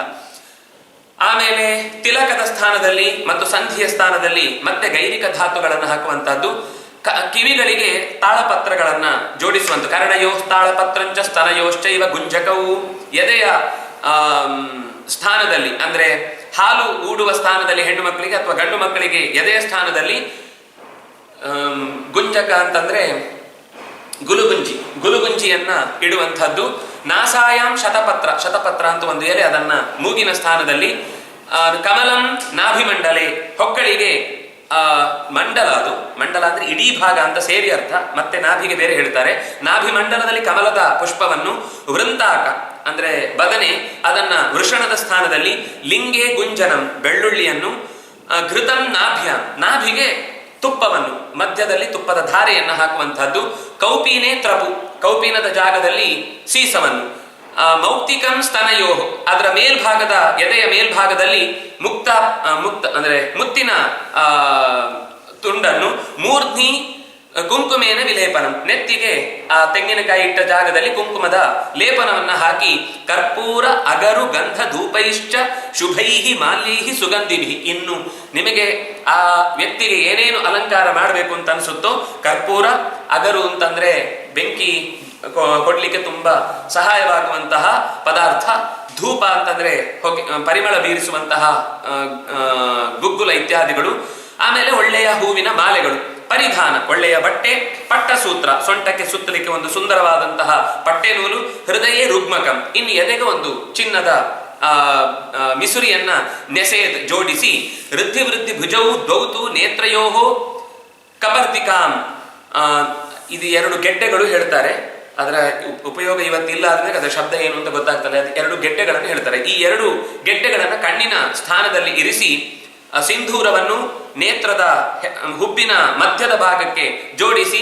ತಾಂಬೂಲ ಉಪಹಾರಕೈಹಿ, ಅದಕ್ಕೆ ತಾಂಬೂಲದ ಅಡಿಕೆ ತಾಂಬೂಲವನ್ನ ಜೊತೆಗೆ ಇಡಿಸಿ. ಸರ್ವ ಔಷಧಿಯುತಾಂ ಪ್ರೇತ ಪೂಜಾಂ ಕೃತ್ವ ಯಥೋದಿತಾಂ, ಸರ್ವ ಔಷಧಿಗಳಿಂದ ಕೂಡಿದ ಅನೇಕ ಎಲೆಗಳು, ಅದರ ಕಡ್ಡಿಗಳನ್ನೆಲ್ಲ ಜೋಡಿಸಿ ಪ್ರೇತದ ಸುತ್ತ, ಆ ಶರೀರವನ್ನು ಜೋಡಿಸಿದ ಸುತ್ತ ಇಟ್ಟು ಅದನ್ನ ಪೂಜೆ ಮಾಡಿ. ಕೊನೆಗೆ ಸಾತ್ನಿಕ ಇಷ್ಟ ವಿಧಿನ ಯಜ್ಞಪಾತ್ರಾಣಿ ವಿನ್ಯಸೇತ್, ಅಗ್ನಿಯನ್ನು ಜೊತೆಗಿಟ್ಟುಕೊಂಡು ಯಜ್ಞದ ಪಾತ್ರೆಗಳನ್ನು ಅದರ ಜೊತೆಗಿಟ್ಟುಕೊಂಡು ಶನ್ನೋ ದೇವಿ ಪುನಂತುಮೆ ಇಮಮ್ಮೆ ವರುಣ ಅನ್ನುವ 3 ಮಂತ್ರಗಳಿಂದ ಪ್ರೇತಕ್ಕೆ ಆ ಹಿಂದೆ ಸರ್ವೌಷಧಿಯುಕ್ತವಾದ ಕಷಾಯವನ್ನು ತಯಾರು ಮಾಡಿದ್ವಿ ಅದನ್ನು ಹಾಕಿ ಸ್ನಾನ ಮಾಡಿಸಬೇಕು. ಆಮೇಲೆ ಇಲ್ಲಿ ತನಕ ಶರೀರ ತಯಾರಾಯಿತು. ಈಗ ಶರೀರ ತಯಾರಾದ ನಂತರ ಅದಕ್ಕೆ ಎಣ್ಣೆ ಹಚ್ಚುವುದು, ಆಮೇಲೆ ಅದಕ್ಕೆ ನೀರು ಹಾಕುವುದು ಇತ್ಯಾದಿ ಸ್ನಾನವನ್ನ, ಔಷಧಿಯುಕ್ತವಾದ ನೀರನ್ನು ಹಾಕಿ ಶಾಲಗ್ರಾಮ ಶಿಲೋದಕ, ಸಾಧ್ಯವಾದಷ್ಟು ಆ ನೀರನ್ನ ಮೊದಲು ಶಾಲಗ್ರಾಮಕ್ಕೆ ಅಭಿಷೇಕ ಮಾಡಿ ಆಮೇಲೆ ಆ ಸರ್ವೌಷಧಿಯುಕ್ತವಾದ ನೀರನ್ನ ಭಗವಂತನಿಗೆ ಶರೀರಕ್ಕೆ ನಿವೇದಿಸಬೇಕು. ಅಲ್ಲಿ ಮಾಡುವಾಗಲೂ ವಿಷ್ಣು ಉದ್ದೇಶ್ಯ ದಾತವ್ಯ ಸುಶೀಲ ಗುಪ್ಪಯಸ್ವಿನಿ. ಅದೇ ಹೊತ್ತಿಗೆ ಸಾಧ್ಯವಾದರೆ ಒಂದು ಹಾಲು ಕೊಡುವಂತಹ ಒಳ್ಳೆಯ ಹಸುವನ್ನ ನಾರಾಯಣನ ನೆನಪು ಮಾಡಿ ದಾನವಾಗಿ ಕೊಡಬೇಕು. ಮಹಾದಾನಾನಿ ದೇಯಾನಿ ತಿಲಪಾತ್ರಂ ತಥೈವಚ ತಥೋ ವೈತರಣಿ ದೇಯ ಸರ್ವಾಭರಣ ಭೂಷಿತ. ಅದಕ್ಕೆ ಹೆಸರೇ ವೈತರಣಿ ಅಂತ, ಆ ಹಸುವಿಗೂ ಹೆಸರು. ಏನು ಅಂದ್ರೆ ವೈತರಣಿ ನದಿಯಲ್ಲಿ ಅವನನ್ನ ದಾಟಿಸ್ಲಿಕ್ಕೋಸ್ಕರ ಇರುವಂತಹ ಹಸು ಅಂತ. ಅದು ಬಾಲ ಕೊಟ್ಟು ಬಾ ನಿನ್ನನ್ನ ಅದು ವೈತರಣಿಯ ವರ್ಣನೆ ಮುಂದೆ ಮಾಡ್ತಾರೆ. ಅದು ಎಂಥ ಭಯಾನಕ ಅಂತಂದ್ರೆ, ನಿಜವಾಗಿಯೂ ಕೂಡ ನಾವು ಆ ತಪ್ಪು ಮಾಡಬಾರದು ಅಂತ ನಾವು ಎಚ್ಚರಿಕೆ ಒಂದಾದ್ರೆ, ಇನ್ನೊಂದು ಅದು ನಮ್ಗೆ ಈಗ ಇದೆಯೋ ಇಲ್ಲೋ ಅನ್ನೋದು ಪ್ರಶ್ನೆಯಾಗಿ ಉಳಿಬಹುದು. ಆದ್ರೆ ಅದರ ವರ್ಣನೆಗಳನ್ನ ಗಮನಿಸಿದಾಗ, ಮಾಡಿದ ತಪ್ಪುಗಳ ಹಿನ್ನೆಲೆಯನ್ನು ಹೇಳುವಾಗ ಅದರ ಸ್ಥಿತಿಗತಿ ಹೇಗಿದೆ ಅನ್ನೋದು ನಮಗೆ ಮುಂದೆ ಗೊತ್ತಾಗುತ್ತೆ. ಕರ್ತವ್ಯಂ ವೈಷ್ಣವಂ ಶ್ರಾದ್ದಂ, ವಿಷ್ಣುವನ್ನ ಸ್ಮರಿಸಿಕೊಂಡು ಮಾಡುವ ಶ್ರಾದ್ದವನ್ನ ಮಾಡಿದಾಗ ಪ್ರೇತಕ್ಕೆ ಮುಕ್ತಿಯಾಗುತ್ತೆ ಅಂತ ಪ್ರಾರ್ಥನೆ ಮಾಡುವಂತಹದ್ದು, ಮುಕ್ತಿ ಆಗಲಿ ಅಂತ ಕೇಳುವಂತಹದ್ದು. ಪ್ರೇತ ಮೋಕ್ಷಂ ತತಃ ಕುರ್ಯಾತ್ ಹರಿಂ ವಿಷ್ಣುಂ ಪ್ರಕಲ್ಪಯೇತ್ ತ್ವಂ ವಿಷ್ಣು ರೀತಿ ಸಂಸ್ಮೃತ್ಯ ತ್ವಂ ವಿಷ್ಣು ಅಂತ, ನೀನು ವಿಷ್ಣುವಿನ ದಾಸನಾಗಿದ್ದಿ, ನಿನ್ನಲ್ಲಿ ವಿಷ್ಣುವಿನ ಸನ್ನಿಧಾನ ತುಂಬಿಕೊಂಡಿದೆ, ನೀನೀಗ ಭಗವಂತನ ಹತ್ತಿರಕ್ಕೆ ಹೋಗುವನಾಗಿದ್ದಿ ಅಂತ ಸಂಸ್ಮೃತ್ಯ ಸ್ಮರಣೆ ಮಾಡಿ ಪ್ರೇತಂ ತಂ ಮೃತಮೇವಚ, ಹೊರಡು ಅಂತ ಆತನನ್ನು ಕಳುಹಿಸಿಕೊಡುವಂತೆ ಅಗ್ನಿಗೆ ಆ ಇಡೀ ಶರೀರವನ್ನ ಹಾಕಿ ಸೂತಕದ ಆಚರಣೆಯನ್ನು ಮತ್ತೆ ಅಲ್ಲಿಂದ 3 ದಿನಗಳ ಕಾಲ ಆಚರಿಸುವಂತಹದ್ದು. ದಶಾಹಂ ಗತಪಿಂಡಾಶ್ಚ ಕರ್ತವ್ಯ ವಿಧಿಪೂರ್ವಕಂ ಸರ್ವಂ ವರ್ಷಾವಧಿ ಕುರ್ಯಾತ್ ಏವಂ ಪ್ರೇತಃ ಸಮುಕ್ತಿಭಾಗ್. ಆ ಸತ್ತವನ ಪ್ರತಿಮೆಯನ್ನು ನೆನಪು ಮಾಡಿಕೊಂಡು ಹರಿಯನ್ನ ಸಂಸ್ಮರಿಸಿ ಅಗ್ನಿಯಲ್ಲಿ ಕೊಟ್ಟ ಬಳಿಕ 3 ದಿವಸದ ಆಚರಣೆ ಆಗುತ್ತೆ. ಪಿಂಡಾಧಿಕಾರಿಗಳಾಗಿದ್ರೆ ಅವರು 10 ದಿವಸದ ಸೂತಕವನ್ನು ಆಚರಿಸುವಂತಹದ್ದು. ವಾರ್ಷಿಕ ಶ್ರಾದ್ದ ಮಾಡುವ ತನಕವೂ ಕೂಡ ಈ ಮಾಸಿಕ ಏನೇನು ಹೇಳ್ತಾರೋ ಅದನ್ನು ಯಥಾವತ್ತಾಗಿ ನಡೆಸಬೇಕು ಅನ್ನುವಲ್ಲಿಗೆ 30ನೇ ಅಧ್ಯಾಯ ಮುಕ್ತಾಯವಾಯಿತು. ಇನ್ನು 31ನೇ ಅಧ್ಯಾಯದಲ್ಲಿ ಮತ್ತೆ ಕರ್ಮಗಳ ಫಲ ಏನು, ಹೇಗೆ ಅದು ಆ ಕರ್ಮ ನಮ್ಮ ಬೆನ್ನ ಹಿಂದೆ ಬರುತ್ತೆ ಎನ್ನುವುದನ್ನು ಹೇಳ್ತಾರೆ. ಇದು ಮಹಾಭಾರತದಲ್ಲೂ ಬಂದ ಮಾತು. ಯಥಾಧೇನು ಸಹಸ್ರೇಷು ವತ್ಸೋ ಗಚ್ಚತಿ ಮಾತರಂ ಏವಂ ಪೂರ್ವಕೃತಂ ಕರ್ಮ ಕರ್ತಾರಂ ಅನುಗಚ್ಚತಿ. ಸಾವಿರಾರು ಗೋವುಗಳ ನಡುವೆಯೂ ಕರುವೊಂದನ್ನು ಬಿಟ್ಟಾಗ ತನ್ನ ತಾಯಿಯನ್ನೇ ಹೇಗೆ ಹುಡುಕಿಕೊಂಡು ಹೋಗಿ ಅಂಬಾ ಅಂತ ತನ್ನ ಹಾಲನ್ನು ಕುಡಿಯುತ್ತೋ ಹಾಗೆಯೇ ಅವನು ಮಾಡಿದ ಕರ್ಮ ಅದು ಎಷ್ಟು ಜನ್ಮಗಳ ಮಧ್ಯದಲ್ಲಿ, ಎಷ್ಟು ಜನರ ಮಧ್ಯದಲ್ಲಿ ಎಲ್ಲಿ ಬಂದು ಹುಟ್ಟಿ ಬಂದರೂ ಅವನ ಕರ್ಮ ಅವನನ್ನೇ ಅನುಸರಿಸುತ್ತೆ. ಕರ್ತಾರಂ ತಮ್ ಅನುಗಚ್ಚತಿ, ಅವನನ್ನೇ ಅದು ಬೆನ್ನಡಿಯತ್ತೆ ಹೊರತು ಅವನನ್ನು ಬಿಟ್ಟು ಒಬ್ಬನ ಕರ್ಮ ಇನ್ನೊಬ್ಬನ ಪಾಲಾಗುವುದು ಅಂತ ಇಲ್ಲವೇ ಇಲ್ಲ. ಆದಿತ್ಯೋ ವರುಣೋ ವಿಷ್ಣು ಬ್ರಹ್ಮ ಸೋಮೋ ಹುತಾಶನಃ ಶೂಲಪಾಣಿಶ್ಚ ಭಗವಾನ್ ಅಭಿನಂದತಿ ಭೂಮಿದಂ. ಆದಿತ್ಯ, ವರುಣ, ವಿಷ್ಣು, ಚತುರ್ಮುಖ, ಸೋಮ ಅಂದ್ರೆ ಚಂದ್ರ, ಹುತಾಶನ ಅಂದ್ರೆ ಅಗ್ನಿ, ಶೂಲಪಾಣಿ ಅಂದ್ರೆ ರುದ್ರ, ಈ ಎಲ್ಲರೂ ಕೂಡ ಭೂಮಿಯನ್ನ ಕೈ ಎತ್ತಿ ಯಾರು ದಾನ ಕೊಡ್ತಾನೋ ಅವನನ್ನು ಬಹಳ ಅಭಿನಂದಿಸ್ತಾರೆ. ಕಾರಣ ಏನು ಅಂದ್ರೆ ಬೇರೆ ಎಲ್ಲದಕ್ಕಿಂತ ಹೆಚ್ಚು ವ್ಯಾಮೋಹ ಕಾಡುವಂಥದ್ದು ಭೂಮಿ ಇದ್ದೆ. ಉಳಿದ ಯಾವುದಾದ್ರೂ ಕೂಡ ಹೋದ್ರೆ ಹೋಗ್ಲಿ ಇನ್ನೊಂದು ಸಿಗುತ್ತೆ ಅಥವಾ ಮತ್ತೆ ಏನಾದ್ರೂ ಸಂಪಾದಿಸಬಹುದು ಅಂತ ಯೋಚನೆ ಮಾಡ್ತಾನೆ. ಆದ್ರೆ ಒಂದು ಇಡೀ ಜೀವಮಾನ ದುಡಿದ್ರೆ ಒಂದು ತನಗಾಗುವ ಜಾಗವನ್ನು ಹುಡುಕಿಕೊಳ್ಳಬಹುದಾದದ್ದನ್ನೇ ದಾನ ಮಾಡುವಷ್ಟು ಅವನು ದೊಡ್ಡತನವನ್ನು ತೋರಿದ ಅನ್ನುವ ಕಾರಣಕ್ಕಾಗಿ ಈ ಎಲ್ಲರೂ ಭೂಮಿದಂ ಅಭಿನಂದಂತಿ. ಭೂಮಿದಂ, ಭೂಮಿಯನ್ನು ಕೊಡುವವನನ್ನು ಅಭಿನಂದಿಸ್ತಾರೆ.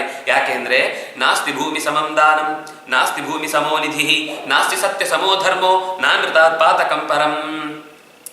ದಾನದಲ್ಲಿ ಹಿರಿಯ ದಾನ ಅಂತ ಅನಿಸುವಂತಹದ್ದು ಭೂಮಿಯದ್ದು. ಯಾಕೆಂದ್ರೆ ಅದು ಬಿಟ್ಟು ಕೊಡಬೇಕು, ವೈರಾಗ್ಯದ ವಿಷಯ ದೊಡ್ಡದು ಅನ್ನುವ ಕಾರಣಕ್ಕಾಗಿ ಹೇಳುವಂತಹದ್ದು. ಆಮೇಲೆ ನಿಧಿ ನಮಗೆ, ಯಾಕೆಂದ್ರೆ ರಿಯಲ್ ಅಂದ್ರೆ ಅದೇ ಅಲ್ವಾ, ಅದಕ್ಕೆ ಅದು ಎಸ್ಟೇಟ್ ಆಗುದು. ರಿಯಲ್ ಎಸ್ಟೇಟ್ ಅಂತ ಬಂದದ್ದೇ ಆ ಕಾರಣಕ್ಕಾಗಿ. ಅದು ಶಾಶ್ವತವಾದದ್ದು, ಗಟ್ಟಿಯಾದದ್ದು, ಕೊನೆ ತನಕ ಉಳಿಯುವಂಥದ್ದು ಅಂತ ಅಂಥದ್ದನ್ನ ಕೈ ಎತ್ತಿ ಕೊಡ್ತಾನೆ. ಅದರಿಂದಾಗಿ ದೇವತೆಗಳು ಮೆಚ್ಚುತ್ತಾರೆ. ಇನ್ನು ಸತ್ಯಕ್ಕೆ ಸಮನಾದ ಧರ್ಮ ಮತ್ತೊಂದಿಲ್ಲ, ಅನೃತಕ್ಕೆ ಸಮನಾದ ಪಾತಕ ಮತ್ತೊಂದಿಲ್ಲ ಅಂತ ಹೀಗೆ ಹೇಳಿ ಅಗ್ನೇರಪತ್ಯಂ ಪ್ರಥಮಂ ಸುವರ್ಣಂ ಭೂರ್ವೈಷ್ಣವೀ ಸೂರ್ಯ ಸುತಾಶ್ಚ ಗಾವಃ ಲೋಕತ್ರಯಂ ಯೇನ ಭವೇತ್ ಪ್ರದತ್ತಂ ಯಃ ಕಾಂಚನಂ ಗಾಂಚ ಮಹೀಂ ಪ್ರದದ್ಯಾತ್. ಒಟ್ಟು 3 ವಿಶೇಷವಾದ ದಾನಗಳು, ಒಂದು ಸುವರ್ಣ ದಾನ, ಒಂದು ಗೋದಾನ, ಒಂದು ಭೂದಾನ. ಸುವರ್ಣ ಅನ್ನುವಂಥದ್ದು ಅಗ್ನಿ ಅನ್ನುವ ದೇವತೆಗೆ ಸಂಬಂಧಪಟ್ಟದ್ದು. ಭೂತಾಯಿ ಧರ ಅನ್ನುವವಳು ಭೂಮಿಗೆ ಸಂಬಂಧಪಟ್ಟ ದೇವತೆ. ಇನ್ನು ಸೂರ್ಯನ ಮಕ್ಕಳು ಒಂದಿಷ್ಟು ಜನ ಇದ್ದಾರೆ. ಅದು ಸೂರ್ಯಸುತ ಅಂತ ಅನ್ನೋದು ಒಂದು ಹಸುವಿನ ಪ್ರಭೇದದಲ್ಲಿ ಒಂದು ಇರಬೇಕು. ಯಾಕೆಂದ್ರೆ ಮುಂದೆ ಹೇಳುವಾಗಲೂ ಅವರು ಸೂರ್ಯಸುತ ಅನ್ನುವಂತಹ ಗೋವನ್ನು ಕೊಡಬೇಕು ಅಂತ ಹೇಳ್ತಾರೆ. ಹಾಗಂದ್ರೆ ಏನು ಅಂತ ನಮ್ಗೆ ಆ ಶಬ್ದವಾಗಿ ಹೇಳ್ಬೋದಷ್ಟೇ ಹೊರತು ಆ ಶಬ್ದದಿಂದ ಅವರು ಹೇಳುವ ಜಾತಿ ಯಾವುದು ಅಂತ ಇವತ್ತು ಗೊತ್ತಾಗ್ತಾ ಇಲ್ಲ. ಅಂತಹ ಸೂರ್ಯನ ಮಕ್ಕಳಿಂದ ಅಭಿಮನ್ಯವಾದ ಒಂದು ಗೋವು ಇದೆ. ಇದು 3 ಯಾರು ಕೊಡ್ತಾನೋ ಅವನು 3 ಲೋಕಗಳನ್ನು ಕೂಡ ಗೆದ್ದು ಬಿಡ್ತಾನೆ. ತ್ರೀಣ್ಯಾಹರತಿ ದಾನಾನಿ ಗಾವ ಪೃಥ್ವಿ ಸರಸ್ವತಿ ನರಕಾದುದ್ಧರಂತೇತೆ ಜಯವಾಪನ ದೋಹನಾತ್. ಹಸುವನ್ನ ಕೊಡುವುದರಿಂದ ಅದು ಪುಣ್ಯ ವೃದ್ಧಿಯಾಗ್ತಾ ಹೋಗುತ್ತಂತೆ. ಯಾಕೆಂದ್ರೆ ಅವನು ಮನೆಗೆ ತೆಗೆದುಕೊಂಡು ಹೋಗ್ತಾನೆ, ಅದರಲ್ಲಿ ಹಾಲು ಕರೀತಾನೆ, ಹಾಲು ಕರೆದು ಅದನ್ನ ಅಭಿಷೇಕ ಮಾಡ್ತಾನೆ, ಮೊಸರು ಮಾಡ್ತಾನೆ, ಮತ್ತೆ ದೇವರಿಗೆ ಅಭಿಷೇಕಕ್ಕೆ ಮೊಸರು ಬಳಸಬಹುದು ಅಥವಾ ತುಪ್ಪವನ್ನು ಯಜ್ಞಕ್ಕಾಗಿ ಉಪಯೋಗಿಸಬಹುದು. ಅದರಿಂದ ಬಿದ್ದಂತಹ ಗೋಮಯ ಗೋಮೂತ್ರದಿಂದ ಪಂಚಗವ್ಯಾದಿ ಕರ್ತವ್ಯಗಳನ್ನು ನಿರ್ವಹಿಸ್ತಾನೆ. ಈ ಎಲ್ಲ ಒಂದೊಂದು ಕ್ರಮದಲ್ಲಿಯೂ ಕೂಡ ಅವನು ಹೆಚ್ಚು ಹೆಚ್ಚು ಅದರ ಜೀವ ಉಳಿಸಿ ಸಾಕ್ತಾ ಇದ್ದಾನೆ. ಅದೇ ಒಂದು ದೊಡ್ಡ ಪುಣ್ಯ. ಎರಡನೇದ್ದು, ಅವನು ಅದರಿಂದ ಉಪಯೋಗಿಸಿದ ವಸ್ತುಗಳನ್ನ ತನ್ನ ದೇವಕರ್ಮಗಳಿಗೆ ಉಪಯೋಗಿಸ್ತಾ ಇದ್ದಾನೆ. ಅದರಿಂದಾಗಿ ಗೋವಿನ ದಾನ ಅನ್ನೋದು ಅತ್ಯಂತ ಹೆಚ್ಚು ಪ್ರಶಸ್ತವಾದದ್ದು ಅಂತ ಹೇಳುದು ಈ ಕಾರಣಕ್ಕಾಗಿ. ಅಕರ್ತವ್ಯಂ ನ ಕರ್ತವ್ಯಂ ಪ್ರಾಣೈ ಕಂಠಗತೈರಪಿ ಕರ್ತವ್ಯಮೇವ ಕರ್ತವ್ಯಂ ಇತಿ ವೇದವಿದೋ ವಧುಃ. ಕೇಳೋ ವಿಚಿತ್ರ ಅನ್ಸುತ್ತೆ ಈ ಶಬ್ದ. ಅಕರ್ತವ್ಯಂ ನ ಕರ್ತವ್ಯಂ, ಮಾಡಬಾರದನ್ನ ಮಾಡಬಾರದು. ಪ್ರಾಣೈ ಕಂಠಗತೈರಪಿ, ಇದು ಭಾರತೀಯ ಸಂಸ್ಕೃತಿ ನಮ್ಗೆ ಹೇಳಿಕೊಡುವಂತಹದ್ದು. ಚಿಕ್ಕಂದಿನ ಎಂಥ ಕಷ್ಟ ಬಂದ್ರು ಕಷ್ಟಕ್ಕೊಳಗಾದೆ ಅಂತ ತಪ್ಪು ಮಾಡಬೇಡ. ಕಂಠಗತೈರಪಿ, ಕುತ್ತಿಗೆ ಹತ್ರ ಪ್ರಾಣ ಇದೆ, ಈಗ ಹೊರಟು ಹೋಗ್ತಾ ಇದೆ, ಇಂತಹ ಸಂದರ್ಭದಲ್ಲೂ ತಪ್ಪು ಮಾತ್ರ ಮಾಡ್ಲಿಕ್ಕೆ ಹೋಗಬಾರ್ದು. ಹಾಗೆ ಕಂಠಗತೈರಪಿ ಪ್ರಾಣೈಹಿ ನ ಕರ್ತವ್ಯಂ, ಕರ್ತವ್ಯಮೇವ ಕರ್ತವ್ಯಂ. ಮಾಡಲೇಬೇಕು, ಮಾಡಬೇಕು ಅನ್ನುವ ಯೋಚನೆಯಿಂದ ಮಾಡಬೇಕು. ಅಯ್ಯೋ ಮಾಡಬೇಕಲ್ಲ, ಉಪಯೋಗ ಇಲ್ಲ. ಮಾಡದೇ ಇದ್ರೆ ತೊಂದರೆ ಆಗತ್ತಲ್ವಾ, ಅದು ಉಪಯೋಗ ಇಲ್ಲ. ಅಂದ್ರೆ ಮಾಡೋದ್ರಿಂದ ಫಲ ಇದ್ದೇ ಇದೆ, ಅದರ ಪೂರ್ಣ ಫಲ ಸಿಗಬೇಕು ಅಂದ್ರೆ ಕರ್ತವ್ಯಮೇವ ಕರ್ತವ್ಯಂ. ಇದನ್ನ ಕೃಷ್ಣನು ಭಾರತದಲ್ಲಿ ಒಂದು ಕಡೆ ಹೇಳ್ತಾನೆ, ಕರಿಷ್ಯಾಮೀತಿ ಯತ್ ಕಾರ್ಯಂ. ಇದು ಮಾಡಬೇಕಾದ ಕೆಲಸ ನಾನು ಮಾಡ್ತೇನೆ ಅಂತ ಖುಷಿಯಿಂದ ಎಷ್ಟು ಮಾಡ್ತಾನೋ ಅಷ್ಟು ಅವನಿಗೆ ಅದರ ಪೂರ್ಣ ಫಲ ಅವನಿಗೆ ಸಿಗುತ್ತೆ. ಹಾಗಾಗಿ ಇದನ್ನ ನಾನು ಹೇಳಿದ್ದಲ್ಲ, ವೇದವಿದೋದು, ಕೃಷ್ಣ ಹೇಳುದು, ನಾನು ಹೇಳಿದ್ದಲ್ಲ, ನಾನು ಮಾತ್ರ ಹೇಳುದಲ್ಲ. ಇದನ್ನು ತಿಳಿದವರು ಎಲ್ಲರೂ ಈ ಮಾತನ್ನು ಒಪ್ಕೊಂಡಿದ್ದಾರೆ. ನಾನೇನು ನಿನ್ನ ಮೇಲೆ ಒತ್ತಡ ಹೇಳ್ತೇನೆ, ಇಲ್ಲಿ ಹೇಳಿದ್ದನ್ನೆಲ್ಲ ನಾನು ಹೇಳಿದೆ ಅಂತ ಮಾಡು ಅಂತ ಹೇಳ್ತಾ ಇಲ್ಲ. ಇಲ್ಲಿ ಹೇಳಿದ್ದನ್ನೆಲ್ಲವೂ ಕೂಡ ಹಿಂದಿನ ಎಲ್ಲ ಋಷಿಗಳು ತಮ್ಮ ಜೀವನದಲ್ಲಿ ಪ್ರಯೋಗ ಮಾಡಿ ಅದರಿಂದ ಆದ ಫಲಗಳನ್ನು ಗಮನಿಸಿ, ಅದರಿಂದ ಈ ದಾನ ಮಾಡಿದ್ರೆ ಇಂಥದ್ದೇ ಫಲ, ಇಂಥ ತಪ್ಪು ಮಾಡಿದಾಗ ಇಂಥದ್ದೇ ಶಿಕ್ಷೆ, ಇದು ಯಾವುದು ಕೂಡ ಕಲ್ಪಿಸಿಕೊಂಡು ಒಂದು ಸುಮ್ಮನೆ ಅರ್ಥವಾದ ದೃಷ್ಟಿಯಿಂದ ಹೇಳಿರುವಂಥದ್ದಲ್ಲ. ಅದು ನಮ್ಮ ಕಾಲಗತಿ ತುಂಬಾ ಚಿಕ್ಕದಾದ್ರಿಂದಾಗಿ ನಮ್ಗೆ ಅದನ್ನ ಹಿಂದಿನದ್ದನ್ನು ಮುಂದಿನ ಜೊತೆಗೆ ಜೋಡಿಸುವ ಎಚ್ಚರ ನಮಗಿಲ್ಲ. ಆದ್ರಿಂದಾಗಿ ಗೊತ್ತಾಗುವುದು ಕಷ್ಟ. ಕೃತ್ವಾಪ ಅಧರ್ಮ ಪ್ರವರ್ತನೆ ವೈ ಪಾಪಂ ಗೋಸಹಸ್ರವಧ ತುಲ್ಯಂ ವೃತ್ತಿಚ್ಛೇದೇಪಿ ತಥಾ ವೃತ್ತಿಕರಣೆ ಲಕ್ಷ್ಯ ಧೇನು ಫಲಂ. ಅಧರ್ಮದಲ್ಲಿ ನಾವು ತೊಡಗಿದ್ದು ಹೌದಾದ್ರೆ ಗೋ ಸಹಸ್ರ ವಧ ತುಲ್ಯಂ, 1000 ಗೋವುಗಳನ್ನು ನಾವು ಹತ್ಯೆ ಮಾಡಿದ ಪಾಪಕ್ಕೀಡಾಗ್ತೇವೆ. ನಾವು ಗೋವನ್ನು ಕೊಂದಿಲ್ಲಪ್ಪ, ಗೋವಿನ ಚರ್ಮದಿಂದ ಉಪಯೋಗವಾದ ಯಾವುದೋ ಒಂದು ವಸ್ತುವನ್ನು ಮಾತ್ರ ಉಪಯೋಗಿಸ್ತಾ ಇದ್ದೇವೆ, ಅದು ತಪ್ಪೆ. ಅಧರ್ಮ ಅಂತಂದ್ರೆ ನಾವು ಯಾವ ರೀತಿಯಿಂದ ಅದು ಮೂಲಕ್ಕೆ ತೊಂದರೆ ಆಗುವ ರೀತಿಯಲ್ಲಿ ನಾವು ಇಲ್ಲಿ ಉಪಯೋಗಿಸ್ತಾ ಇದ್ದೇವೆ ಅಂತಂದ್ರು ನಾವು ನೇರ ಏನು ಮಾಡಿಲ್ಲ. ಆದ್ರೆ ಅದಕ್ಕೆ ಕಾರಣವಾದ ಯಾವುದೋ ಕೆಲಸಕ್ಕೆ ನಾವು ಪ್ರೋತ್ಸಾಹ ನೀಡ್ತಾ ಇದ್ದೇವೆ ಅಂದ್ರೆ ಅದು ಅಧರ್ಮದ ದಾರಿಯನ್ನೇ ತುಳಿದಂತಾಗತ್ತೆ. ತಿಳಿಯದೆ ಆಗಬಹುದು, ತಿಳಿದ ಮೇಲೆ ಅದನ್ನು ಮಾಡದ ಹಾಗೆ ನಮ್ಮನ್ನ ಎಚ್ಚರಿಸಬೇಕು ಅಂತ ಹೇಳುವ ಮಾತು. ವರಂ ಏಕಾಪಿ ಸಾ ದತ್ತ ನತು ದತ್ತಂ ಗವಾಂ ಶತಂ. ಕಷ್ಟದಲ್ಲಿ ಇದ್ದವನು ಒಂದೇ ಒಂದು ಹಸುವನ್ನು ಕೊಟ್ಟರು ಅವನಿಗೆ ಖಂಡಿತ 100 ಗೋವು ಕೊಡುವಷ್ಟೇ ಫಲ ಇದೆ. ಯಾಕೆಂದ್ರೆ ಈಗ ಪರ್ಸೆಂಟೇಜ್ ನೋಡುದು ನಾವು, ಒಬ್ಬ 1000 ರೂಪಾಯಿ ಇದ್ದವನು 100 ರೂಪಾಯಿ ಕೊಟ್ರೆ ಎಷ್ಟು ಫಲವೋ, 10 ರೂಪಾಯಿ ಇದ್ದವನು 1 ರೂಪಾಯಿ ಕೊಟ್ಟರು ಅಷ್ಟೇ ಫಲ. ಯಾಕೆಂದ್ರೆ ಅವನು ಇದ್ದದ್ದೇ 10 ರೂಪಾಯಿ, ಅದರಲ್ಲಿ ಒಂದು ಭಾಗ ಕೊಟ್ಟಿದ್ದಾನೆ. 1000 ರೂಪಾಯಿ ಇದ್ದವನು 1 ರೂಪಾಯಿ ಕೊಟ್ರೆ ಅವನು ದೋಷ. ಯಾಕೆಂದ್ರೆ ಅವನು 100 ಕೊಡಬಹುದಿತ್ತು, ಅದರಲ್ಲಿ 1ನೇ ಅಂಶ ಅದು, 10ನೇ ಒಂದು ಅಂಶ ಅದು. ಹಾಗಾಗಿ ಫಲ ಅಂತ ಅನ್ನೋದು ಯಾವಾಗಲೂ ಕೂಡ ಅವನ ಹತ್ರ ಎಷ್ಟಿದೆ ಅಂತ ಒಳಗಿನ ಸಾಕ್ಷಿ ದೇವತೆಗಳಿಗೆ ಗೊತ್ತಿದೆ. ಅದರಲ್ಲಿ ಅವನು ಉಳಿದವರು ಅಷ್ಟೇ ಕೊಟ್ಟದ್ದು, ನಾನು ಇಷ್ಟು ಕೊಟ್ರೆ ಸಾಕು ಅಲ್ಲ, ಅವನು ಕೊಡ್ತಾನೆ, ನಿಂದು ನೀನು ಕೊಡು. ಇದು ನೀನು ಕೊಡಬೇಕಾದ ಎಚ್ಚರದಲ್ಲಿ ಇರಬೇಕು. ವರಂ ಏಕಾಂ ಹೃತ್ವ ಶತಂ ದತ್ವ ನತೇನ ಸಮತಾ ಭವೇತ್. ಇನ್ನು ಒಂದು ಹಸುವನ್ನು ಕೊಂದ, 100 ಹಸು ಸಾಕಿದ್ದಾನೆ, ತಪ್ಪು ಅಂತ. ಒಂದು ಹಸುವನ್ನು ಕೂಡ ಕೊಲ್ಲುವುದು ಅಂತ ಅನ್ನೋದು 100 ಹಸುವನ್ನು ಸಾಕಿದ್ರ ಕೆಲಸದಿಂದ ಅದು ಪರಿಹಾರ ಆಗುವುದಿಲ್ಲ. ನೀನ್ ಕೊಲ್ಲಬಾರದು ಅಥವಾ ಅದಕ್ಕೆ ಅನ್ಯಾಯ ಮಾಡಬಾರದು ಅಂದ್ರೆ ಮಾಡಲೇಬಾರದು. ಸಪಾಪಿ ನರಕಂ ಯಾತಿ ಯಾವದಾಭೂತ ಸಂಪ್ಲವಂ ಸ್ವಯಮೇವತ ಯೋದತ್ಯಾತ್ ಸ್ವಯಮೇವ ತಥಾ ಹರೇತ್ ನ ಚಾಶ್ವಮೇಧೇನ ತಥಾ ಪೂತ ಸ್ಯಾತ್ ದಕ್ಷಿಣಾವತ. ಸ್ವಯಮೇವತ ಯೋದದ್ಯಾತ್, ತಾನೇ ಒಂದು ಕಡೆ ಕೊಡ್ತಾನೆ, ಇನ್ನೊಂದು ಕಡೆಯಿಂದ ಅದನ್ನೇ ತನಗೆ ಇನ್ನೊಂದು ರೀತಿಯಿಂದ ತಂದುಕೊಳ್ಳುವ ಪ್ರಯತ್ನ ಮಾಡ್ತಾನೆ. ಅದು ಮಾಡಿಯೂ ಉಪಯೋಗ ಇಲ್ಲ ಅಂಥದ್ದನ್ನ.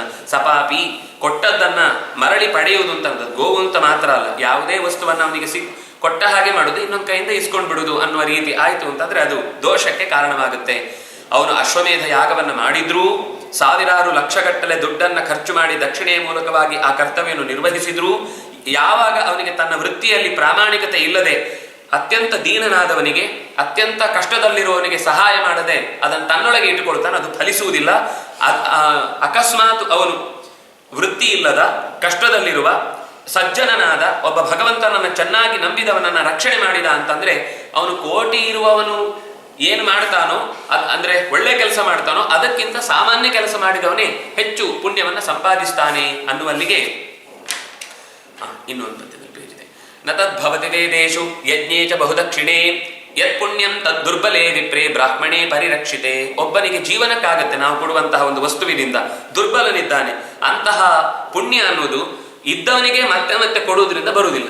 ಅಗತ್ಯ ಇದ್ದವನಿಗೆ ಮುಟ್ಟಿಸುವುದರಿಂದ ಅದರ ವಿಶೇಷವಾದ ಫಲ ಸಿಗುವುದು ಸಾಧ್ಯ ಆಗುತ್ತೆ. ಆದರೆ ಒಂದು ಬ್ರಹ್ಮಸ್ವರ ಸಪುಷ್ಟಾನಿ ವಾಹನಾನಿ ಬಲಾನಿ ಚ ಯುದ್ಧಕಾಲೇ ವಿಶೀರ್ಯಂತಿ ಸಿಕತಾ ಸೇತವೋ ಯಥಾ. ನಾವು ಗಳಿಸಿದ ಸಂಪತ್ತು ಅಕಸ್ಮಾತ್ ಅದು ದೇವಸ್ವ ಅಥವಾ ಜ್ಞಾನಿಯ ಸೊತ್ತಾಗಿದ್ರೆ ಅದು ಅದು ಎಂಥ ದೊಡ್ಡ ಮನೆಯಾಗಿರ್ಬೋದು, ವಾಹನಗಳಿರ್ಬೋದು, ಸೈನ್ಯ ಇರಬಹುದು, ಎಲ್ಲವೂ ಕೂಡ ವಿಶೀರ್ಯಂತಿ ನಾಶವಾಗುತ್ತೆ. ಯುದ್ಧ ಕಾಲದಲ್ಲಿ ನಾವು ಮರಳಿನ ಸೇತುವೆಯನ್ನು ಕಟ್ಟಿ ನದಿಯನ್ನು ದಾಟಿ ಆಚೆ ಹೋಗ್ತೇವೆ ಅಂದರೆ ಎಂಥ ಮೂರ್ಖತನವಾಗುತ್ತೋ ಹಾಗೆ ಒಬ್ಬ ಬ್ರಹ್ಮಸ್ವದಿಂದಾಗಿ ನಾನು ಅಶ್ವಮೇಧ ಯಾಗ ಮಾಡ್ತೇನೆ ಅಥವಾ ಏನಾದರೂ ಒಂದು ಒಳ್ಳೆಯ ಕರ್ತವ್ಯ ನಿರ್ವಹಿಸ್ತೇನೆ ಅಂತ ಮಾಡಿದರೆ ಅದು ಯಾವತ್ತೂ ಫಲಿಸುವುದು ಸಾಧ್ಯ ಇಲ್ಲ. ಸ್ವದತ್ತಾಂ ಪರದತ್ತಾಂ ವಾ ಯೋ ಹರೇತ ವಸುಂಧರಾಂ 6 ವರ್ಷ ಸಹಸ್ರಾಣಿ ವಿಷ್ಠಾಯಾಂ ಜಾಯತೆ ಕೃಮಿಃ. ತಾನು ಕೊಟ್ಟು ಅಥವಾ ಇನ್ನೊಬ್ಬರ ಕೈಯಿಂದ ತಾನೇ ಕೊಟ್ಟದ್ದನ್ನು ವಾಪಸ್ ತಗೊಂಡಂತಿರ್ಬೋದು, ಇನ್ನೊಬ್ರು ಕೊಟ್ಟದ್ದನ್ನು ವಾಪಸ್ಸು ಯಾರು ಭೂಮಿಯನ್ನು ಅಪಹರಿಸ್ತಾನೋ, ಇನ್ನೊಬ್ಬನ ಜಾಗವನ್ನ ತನ್ನ ವಶಕ್ಕೆ ತಂದುಕೊಳ್ತಾನೋ ಅವನು 60,000 ವರ್ಷಗಳ ಕಾಲ ಕೊಳೆತ ಜಾಗದಲ್ಲಿ ಕ್ರಿಮಿಯಾಗಿ ತನ್ನ ಬದುಕನ್ನು ಕಳಿಬೇಕಾಗತ್ತೆ. ಯಾಕೆಂದ್ರೆ ಬ್ರಹ್ಮಸ್ವಂ ಪ್ರಣಯಾತ್ ಭುಕ್ತಂ ದಹತ್ಯಾ ಸಪ್ತಮಂ ಕುಲಂ ತದೇವ ಚೌರ್ಯ ರೂಪೇಣ ದಹತ್ಯಾ ಚಂದ್ರ ತಾರಕಂ. ಸೂರ್ಯಚಂದ್ರರಿರುವ ತನಕವೂ ಕೂಡ ಆ ಕಳ್ಳತನಕ್ಕಾಗಿ ಬ್ರಹ್ಮಸ್ವದ ಪಾಪವನ್ನ ಅವನು ತಪ್ಪಿಸಿಕೊಳ್ಳಿಕ್ಕೆ ಸಾಧ್ಯವೇ ಆಗುವುದಿಲ್ಲ. ಯಾಕೆಂದ್ರೆ ಆ ಅನ್ಯಾಯದಿಂದ ಅವನ ಅಲ್ಲಿ ತನಕ ಸಜ್ಜನನಾಗಿ ಭಗವಂತನ ಪ್ರೀತಿಯನ್ನ ಗಳಿಸುವುದಕ್ಕೆ ಬೇಕಾದ ಕರ್ತವ್ಯದಲ್ಲಿ ತೊಡಗಿದ್ದ. ಅವನಿಗೆ ಈ ಜಾಗ ಹೋದದ್ರಿಂದ ಅವನು ಅದನ್ನ ಮೀರಿ ನಿಲ್ಲಬಹುದು, ಬೇರೆ ಪ್ರಶ್ನೆ. ಆದ್ರೆ ಒಂದು ಸರ್ತಿ ಅಂತೂ ಅವನು ಇನ್ನೂ ಧರ್ಮ ಕರ್ಮಗಳನ್ನ ಆ ಜಾಗದಲ್ಲಿ ಇದ್ದು ಮಾಡುವುದನ್ನು ತಪ್ಪಿಸಿದ್ವಲ್ಲ, ಆ ಜ್ಞಾನ ಕಾರ್ಯ ನಡೆಯುವುದನ್ನು ತಪ್ಪಿಸಿದ್ವಿ, ಧರ್ಮ ಕಾರ್ಯ ನಡೆಯುವುದನ್ನು ತಪ್ಪಿಸಿದ್ವಿ. ಆ ಎಷ್ಟೆಷ್ಟು ಧರ್ಮ ಕಾರ್ಯದಿಂದ ಅವನಿಗೆ ಪುಣ್ಯ ಸಿಕ್ತಿತ್ತೋ ಅದು ನಡೆಸಲಿಲ್ಲ ಅನ್ನುವ ಕಾರಣಕ್ಕೆ ಅಷ್ಟು ಕಾಲದ ಪಾಪವನ್ನು ಇವನು ಅನುಭವಿಸಬೇಕಾಗತ್ತೆ. ಆದ್ರಿಂದಾಗಿ ಆ ಭೂಮಿಯನ್ನ ಇನ್ನೊಬ್ಬನ ಕೈಯಿಂದ ವಶ ಮಾಡಿಕೊಳ್ಳುವುದು ಮತ್ತೆ ಮತ್ತೆ ತಪ್ಪು ಅಂತ ಎಚ್ಚರಿಕೆ ಕೊಟ್ಟರು. ಲೋಹ ಚೂರ್ಣಾಶ್ಮ ಚೂರ್ಣಂಚ ವಿಷಂಚ ಜರಯೇದ್ ಬುಧ ಬ್ರಹ್ಮಸ್ವಂ ತ್ರಿಷು ಲೋಕೇಶು ಕಪ್ಪುಮಾನ್ ಜರಯಿಷ್ಯತಿ. ಲೋಹದ ಪುಡಿಯನ್ನು, ಮಣ್ಣಿನ ಹೆಂಟೆಯನ್ನು, ವಿಷವನ್ನು ಯಾರು ತಾನೇ ತಿಂದು ಜೀರ್ಣಿಸಿಕೊಂಡಾನು ಅಂತೆಯೇ ಬ್ರಹ್ಮಸ್ವವು ಕೂಡ. ದೇವದ್ರವ್ಯ ವಿನಾಶೇನ ಬ್ರಹ್ಮಸ್ವ ಹರಣೇನ ಚ ಕುಲಾನ್ಯಾ ಕುಲತಾಂ ಯಾಂತಿ ಬ್ರಾಹ್ಮಣಾತಿಕ್ರಮೇಣ ಚ. ಒಬ್ಬ ಋತ್ವಿಜನ ಒಳ್ಳೆಯ ಮಾತನ್ನ ಮೀರಿ ನಡೆದ್ರೆ ಅವನ ಕುಲವೇ ಹಿಂದಿನ ಕುಲದ ಎಲ್ಲ ತಲೆಗಳಿಗೂ ಕೂಡ ಅವನು ಅನ್ಯಾಯ ಮಾಡಿದ ಹಾಗೆ. ಯಾಕೆಂದ್ರೆ 3 ಲೋಕದಲ್ಲಿ ಎಲ್ಲಿ ಹೋದ್ರೂ ಕೂಡ ದೇವಸ್ವವನ್ನ, ದೇವದ್ರವ್ಯ, ದೇವತೆಗಳಿಗೆ ಸಂಬಂಧ